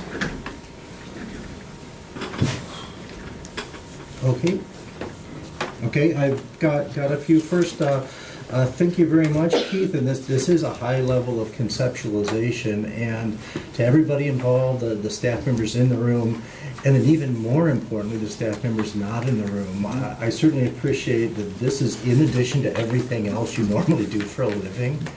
And, got it. Should be replacing some things. This shouldn't be an addition. Well, right, but, Okay. but whenever a new superintendent comes to town and there's a new vision and a new strategic plan, it does take you out of your comfort zones. It makes you do things in different ways that at least at first in terms of energy levels, is a lot added to your daily lives. And the same thing all the way down with all the other staff members who are involved in this, the 90-some who aren't in the room tonight. And so I want to let you know, I absolutely appreciate this is a high level of conceptualization. I'm used to teaching conceptualization, and it's tough, and it puts people off balance. And so this is really absolutely appreciated. And so I want to make sure that you all know that, and you carry it back to your people as well, that we appreciate, or at least I appreciate, since I haven't asked anybody else up yet, appreciate everything that you did to put this together. Keith, can we get your presentation here, because it wasn't in board book, including those videos, so can we get that sent out to us? Thank you. So that Absolutely. it can help me get my head around it a little better, and I can look at it multiple times. Yep. Because, I got nothing else to do. Yep.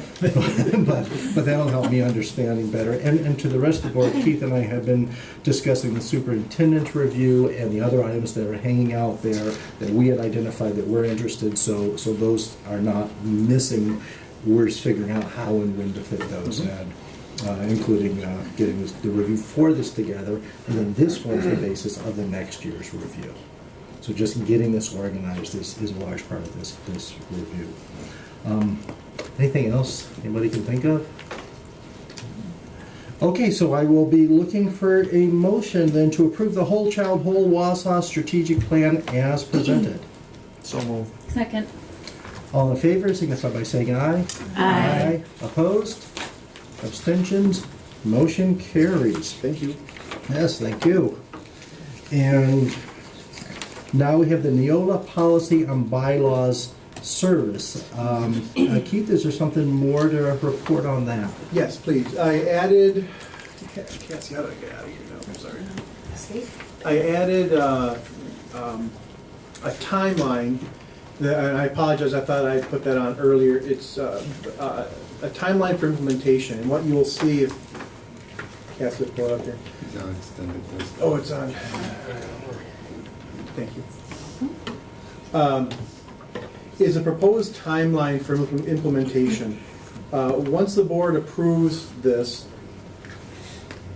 Neola will send us all of their policy templates.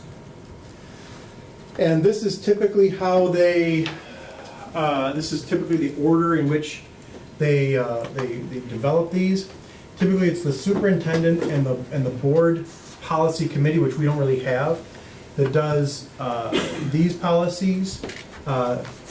Curriculum director typically does, and there's descriptions of the numbers down below here. There we go. The program and the relations. Human resources does those that associate with staff. Principals and business typically do students and finance. And then the tech coordinator does property and operations. Clearly we've got a lot of overlap. I think the order or the grouping of the policies makes sense. We had talked about maybe moving these toward the end because we would have a new director of secondary ed that we'd like to have involved in the development of those policies. So what I would propose is we follow this, maybe move some things around here, but basically, bring 4 sets of policies to the July meetings. Do we have July meetings? Maybe August meetings? 4 sets to the August, 4 sets to September, and then do a full approval and rescinding of current in October. That seems like a pretty quick timeline. It's just a few hundred policies, but so no. What I would put, and again, I don't know what kind of comfort level the board has. When I talked to Tim Bannock, who you haven't met yet, he's the Neola representative, he says a lot of times school boards start off thinking they want to develop template for every policy, and they quickly find out it's pretty overwhelming.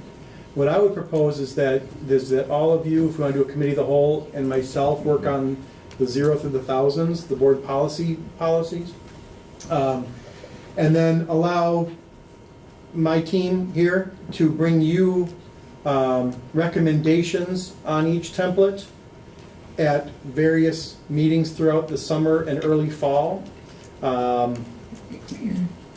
If that works for you. I think we would then keep the PRL until we do the turnover, because then we would have a monthly meeting in place with a heavy emphasis on these new policies, obviously. And then once we approve this changeover, we could talk about what PRL looks like. Maybe policies become part of the committee of the whole, and then we do a biannual larger update, like a PRL. But we could talk about what you'd like that to look like. I'm confused. Okay. When we do these policies, are we just going to be given like the whole 2000s and say we're going to? We would go through them. We would go through them, each of them, and some of them will be very simple. Some of them will need more explanation. Mr. Bannock comes on 5 occasions for like 4 or 5 hours. He helps us develop it, and we haven't talked process. Maybe there is a couple of board members that want to be part of those meetings. We could talk about what the board's comfortable with. And certainly, I'd like to see the timeline stretched out, and really I see the main purpose of the Board of Education to be a policy-making body, so I don't feel comfortable turning that over to somebody else. This is a very large process, and we begin by talking about, well, we'll do it in the summer. And then in my communications with Keith, I'm like, that's going to be a really long meeting. How are we going to stretch this out over time? So that's exactly a concern, and I think there's a process from templating to different series. And it'll take us as long as it ultimately takes us, because I know when we get to specific policies, there are differences that we're going to have to hammer around in each of the way that we understand those. I was picturing it being like an 18-month process. Well, again, I've not been through the changeover process. I did ask Tim Bannock about that. He says, you can take as long as you want. You tend to lose some, you kind of tend to lose momentum if you spread them out a lot. We can do whatever pleases the board in this case. And if I'm sorry, if I could just say, so for instance, let's say HR policies, right? All the staff policies. So I would sit down, with Tammy and Carla, and there will be other people that we bring into that. For instance, when you have, I guess I can't think of an example right now. But if there's something to do with staff and technology, for instance, we would tap into John and his team to lend a recommendation, right? Or any, if it's special education and staff, we'd certainly go to Judy and help. So what again, if the board can be as involved as you want to be, let's say that you weren't involved with the drafting process of those HR policies. What would happen then is we would come to you and we would go through each policy. We would say, here are the choices we made and here's why. And then you could certainly say, we disagree with that, and then change it over. This could be 100 hours if this body wants to be involved in every policy. I would actually recommend against an extended time frame, because to me, living in two worlds is going to be more cumbersome than just doing it at whatever level people are comfortable with.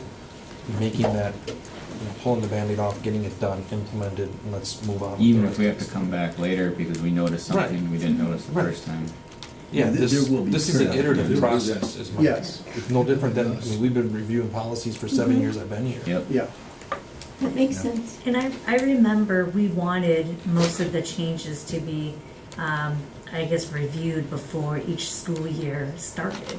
So looking at your timeline, I mean, it creeps into like October, but it's okay. Most of the bulk of your work is right before the new school year begins. I believe we several board members shared concerns about, can we not do this in the middle of a school year, as it affects staff, students, and so I actually like the timeline. My concern is that we all sit in these seats now, but we've had generations of people that sat in these seats that helped form the policies that we have now, and there were reasons that policies developed the way they are, and I just worry that we're just going to cut them all out. But remember, So are we going to be looking at the policy we have and the new policy and meshing them? Or is it just going to be, the new one sounds better, let's shut the old one? I would frankly lean toward the second. We can certainly look at what policies are there. The new policies are written, with current federal and state laws in mind, with best practice in mind. Now, and kind of in a whole package. Plus, if we change the significant content within a policy, we accept the responsibility for that. If we accept a Neola template, to all appreciable degrees, and if we have a challenge, they really accept the responsibility for that because their attorneys wrote that. Mhm. You're just approving their options.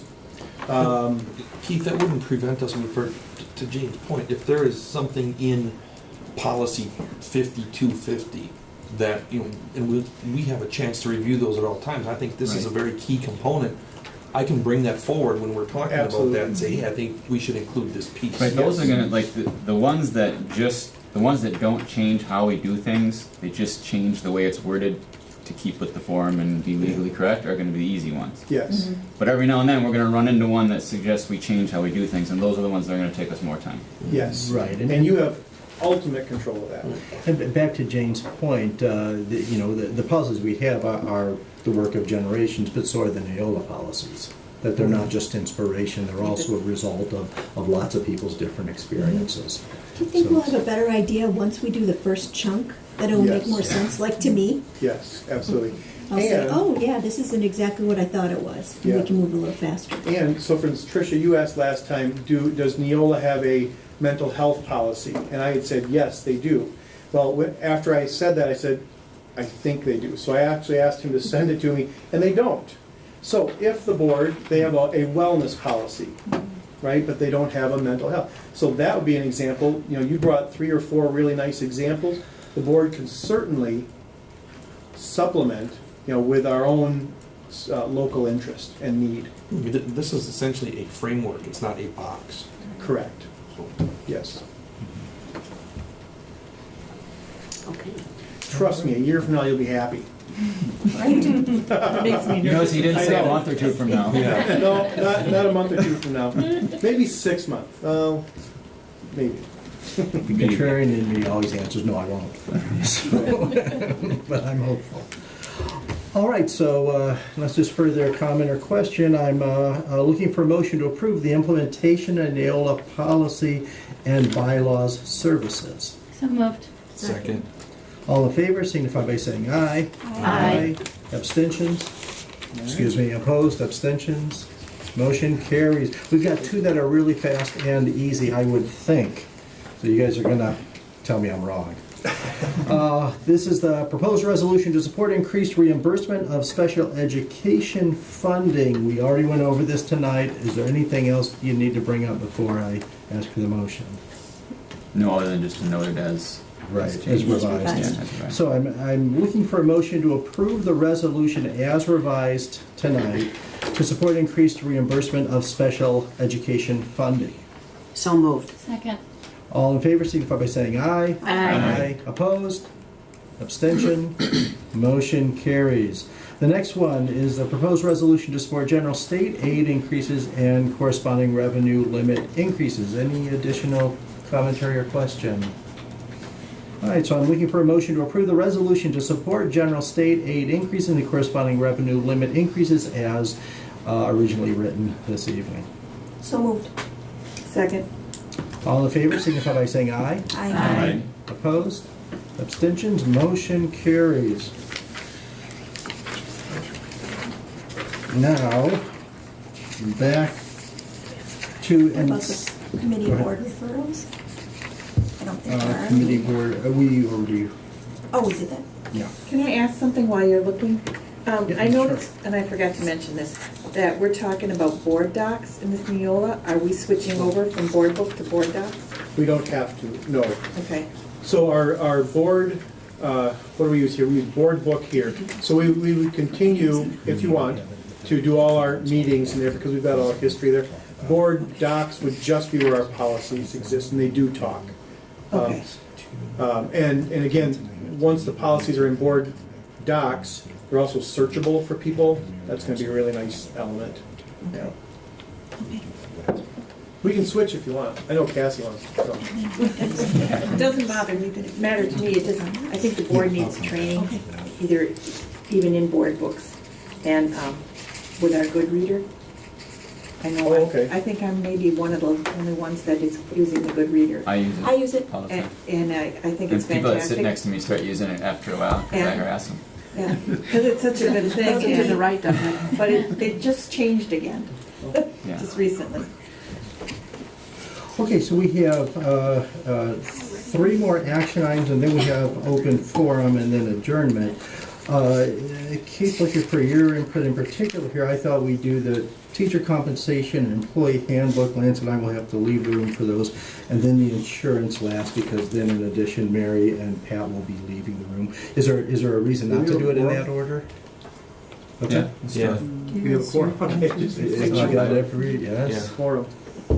Yep. So, does that make sense having to do with the staff that are here tonight too, or? Sure. Okay. Okay, so then I will turn the meeting over to Beth, who will manage those 3 items, and then I'll come back for the open forum and adjournment. There are no committee board referrals, so that's not an issue we have to deal with. Okay. And so I will be leaving. Please note that down, Kim. All right.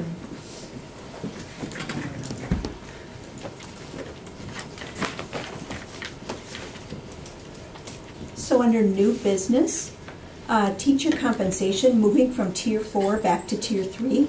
On February 27, 2017, the PRL committee took action on the teacher compensation model rules to govern movement into the leadership Tier 4 tier.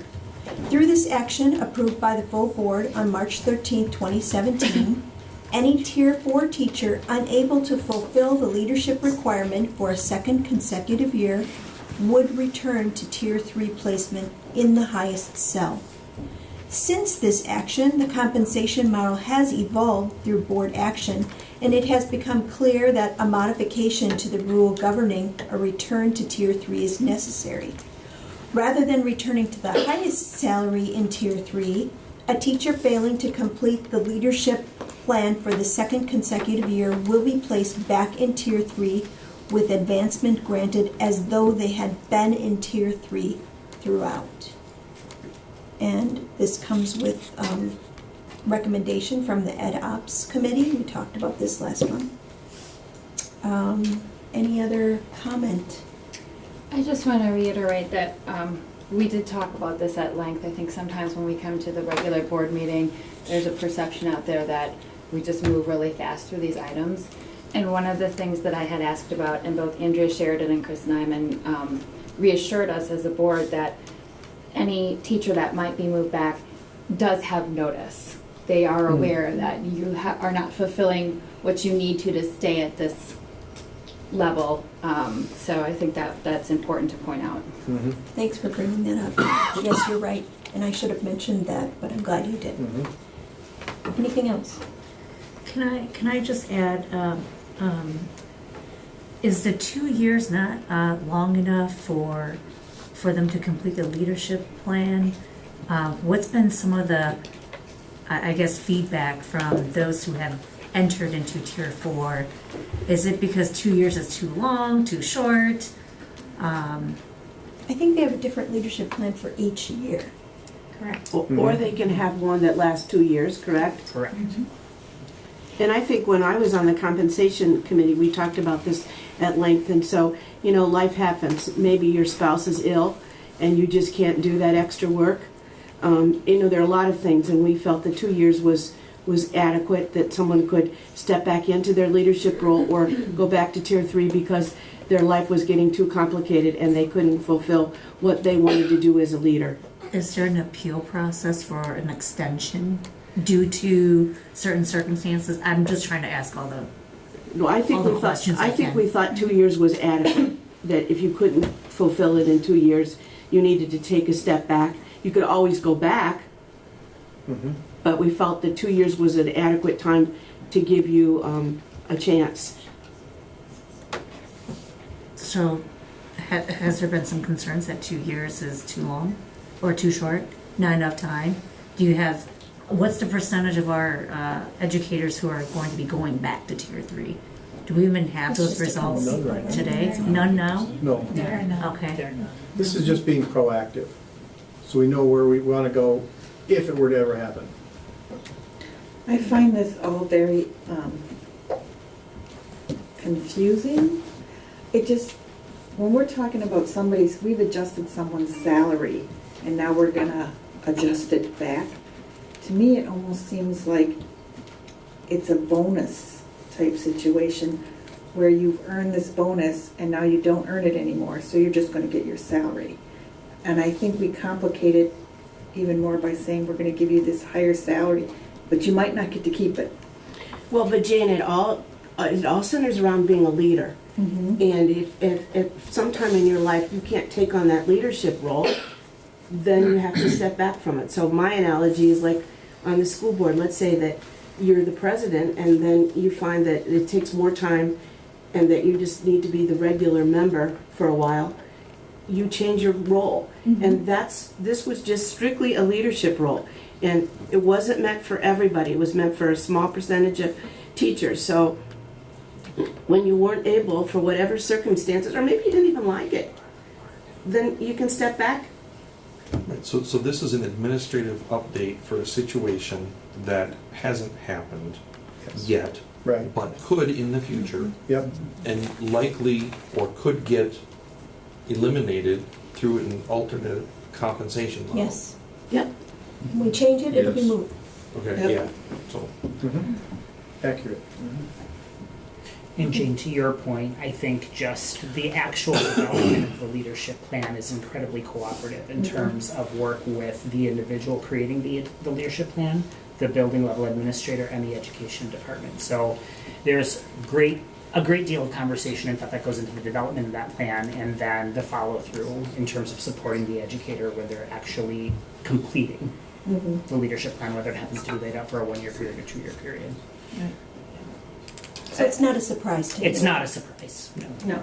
And it's not that I don't have, the money to me would stay the same. It's just that when you call it salary and then you take salary away, to me it's a psychological, a bigger blow. Whereas if you earn this bonus and now this year I didn't earn the bonus, so it's just, but if we're looking at a new compensation plan and this might all be moot, then I'm not going to get to. It's a requirement, though. It's been a requirement for the job. I mean, if I work in another job and I have certain requirements to fulfill, I'm not going to stay at that level in that job. So I think maybe there's just been some miscommunication or lack of understanding, but it sounds like this really isn't an issue and it's being proactive. Anything else? Yes. Something that hasn't been mentioned yet tonight is when the board approved returning to Tier 3, which the board was approved about 2 years ago, that last spot in Tier 3 was a smaller salary than all the yellow tiers, right? But it was the biggest in purple.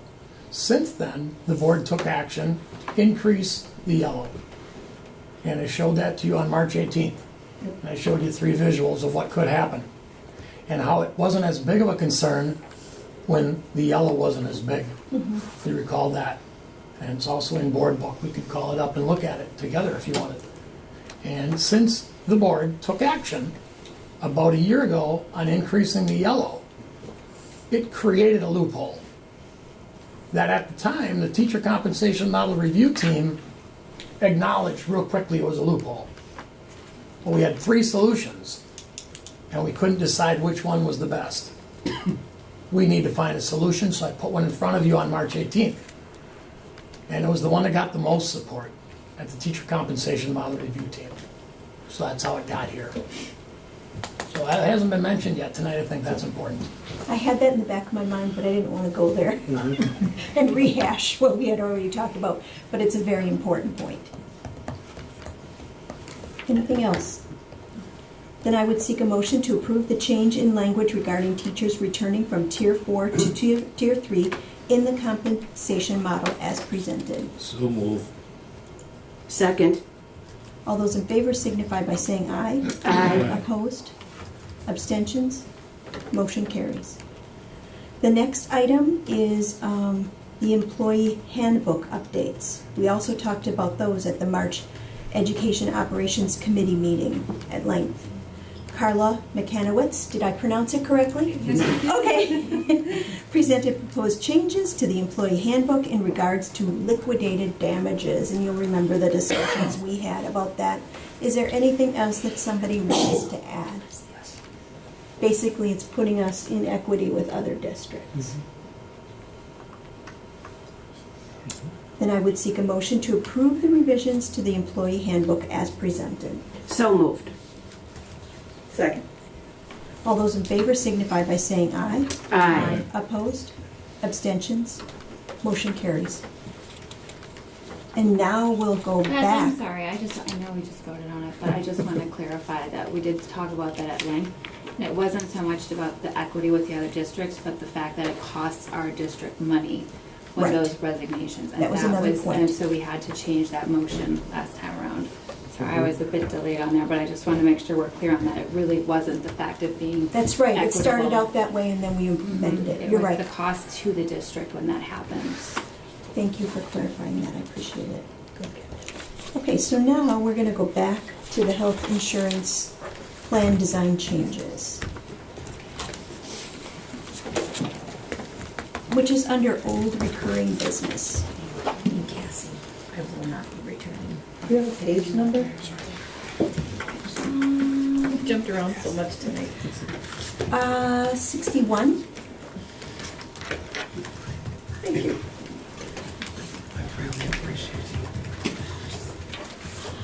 I'll talk to you later. Okay, so the District Insurance Committee has been meeting over the last several years to determine solutions to managing cost of our health insurance plan while keeping benefits and health care strong. Through thorough consideration of many cost containment strategies, the committee endorsed Aspirus Arise WPS as the third-party administrator and supported several plan changes, design changes, effective, some of them will be effective July 1st, 2019, and some of them will be effective January 1st, 2020. We have those design changes in front of us. This comes with a vote from the Education Operations Committee that was unanimous. I want to make the point, and it was made tonight by Tom McCormick, that robust education plan needs to be in place for this, and I want to say that everyone's aware of that, but we really couldn't start that process until the board approved these changes. And then I also wanted to say that we did talk about the process of how this committee was put together and the incredible amount of time that these people dedicated to this process and all of the different things that they brought to the table and how many things were considered. I know in other districts that doesn't always happen. A decision is made at the administrative level and there is no input from other employee groups. And for those of us who are veteran educators, we certainly remember the days when health insurance plans were something that unions negotiated, and they didn't change unless that was a negotiated change. But since Act 10, things have changed. Our financial picture has changed. I think you would say, Bob, that we have enjoyed many years of zero insurance premium increases, which is wonderful. It's just these last couple of years, last 1 year, that we've experienced some changes. So we knew this was coming, and we are only passing on part of that cost to employees. We are absorbing some of that cost, correct? Sure, if we go back in a 3-year span, think about what was happening in 2010-11. You can think back to where you were in 2010-11. Until this year, our premiums have stayed the same since 2010-11. 7 years in a row, premiums stayed the same. Our deductible during that same stretch went up $50 for a single, $100 for a family. We introduced during that same time a $400 incentive for wellness for a single and $800 incentive for wellness for a family. We made our plan stronger by introducing another option. We introduced a high deductible plan. And if you don't think it made our plan stronger, we kept the old plan, but somebody chose the high deductible plan. For anybody to choose the high deductible plan, it must have been better for them, or at least perceived as better. We did all of these things since 2010-11. We also, speaking of fund balance, we drew $1 million from fund balance to protect our employees from premium increases or plan design changes. The very next year, we drew $600,000 from our fund balance for the same thing, to protect employees against premium increases and plan design changes. And this year, for the first time, we increased our premium 4%, in spite of medical trend being 6% for that same stretch. So medical trend is 6%. We made our plan stronger. We had 0% premium increases. We've been living below the trend line for so long. These changes don't come as a surprise. Change comes tough. It does. And it really comes tough when you're accustomed to no change for so many years in a row. We've got employees that have worked here for 7 years that just think that's the way a health plan works. Premiums never go up. Deductibles change little, if any. And more choices come around every year. And that's what makes this so difficult. We've got a lot of employees that are accustomed to the plan, a very robust health plan that we currently have. We're accustomed to it. And it was a very difficult decision that the committee grappled with. We grappled with it for a long time because we've had a chance to talk about these type of changes, even in years that we weren't planning on making changes. Look, what if we had to make changes? What would we do? Consider a narrow network. Consider co-insurance. Consider high deductibles. Those are some of the things we've talked about for quite a while. And now it came time where we had to leverage some of those choices. So I said a lot of this same stuff on March 18th and perhaps more, and answered a lot of questions. And I'm willing to answer a few more tonight if you have them. Does anybody have anything they want to add or ask? Well, I think I asked a lot of questions at that meeting, and my discomfort was pretty clear. And I guess what I'm concerned about, I mean, I understand that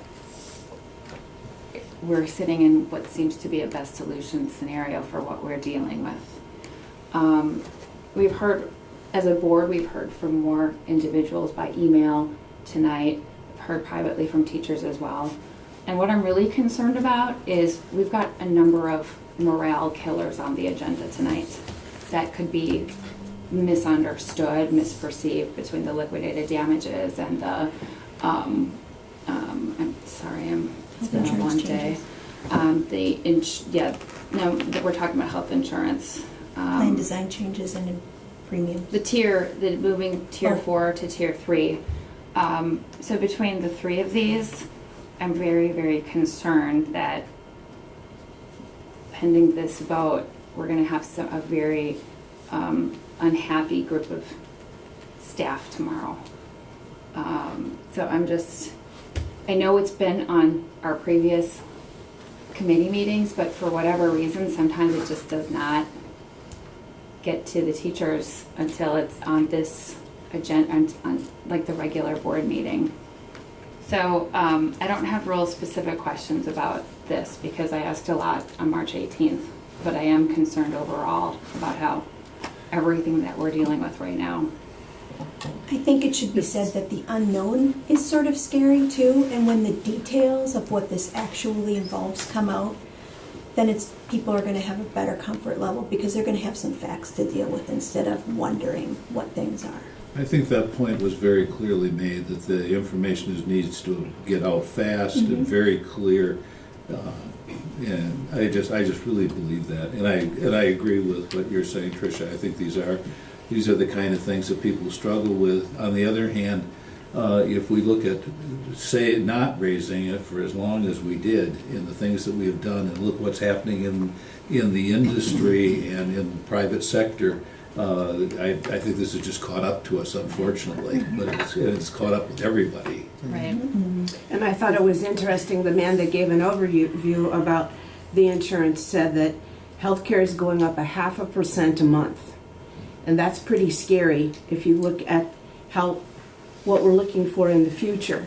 Yep. And I know that a lot of people, I think, made it quite clear that they still want a choice. They did not want the district to go to just one provider. So we're still doing that, which I think is a plus. And that I know that Carla's got things ready to go out tomorrow, but until the board, and Tammy, but until the board voted on it, we couldn't put out any more details other than the broad picture, which that's just how it works.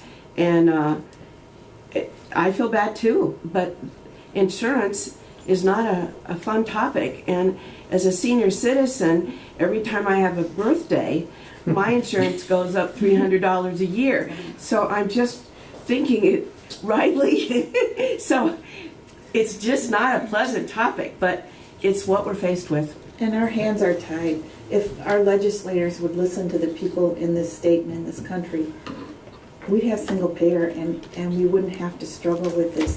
But we're given the amount of money we're given, and we have to try and do the best we can with it. And I think everybody on the board was pained to have to make this decision. But we're lucky that for 7 years we haven't had to do it. So I feel like Dr. Hiltz was trying to interject with maybe some words of reassurance. And frankly, Teresa really addressed it. And I wasn't here on the 18th, as you know, but I'm sure Bob and Carla and Tammy told you that there's been significant thought into a communication plan, broad and very accessible, and also, the timing. We really can't tell anybody much until we make sure the board's on board and approves this. So those were my only 2 points. Your concerns are our concerns, and we certainly will do our best to work with staff. Anything else? Then I would seek a motion to approve the selection of Aspirus Arise WPS as the district health insurance plan third-party administrator, and to accept the plan design changes for both July 1st, 2019 and January 1st, 2020 as presented. So moved. Second. All those in favor signify by saying aye. Aye. Opposed? Abstentions? And you'll note who the abstentions were. Say that. Motion carries. I think at this point Jeff's going to rejoin us.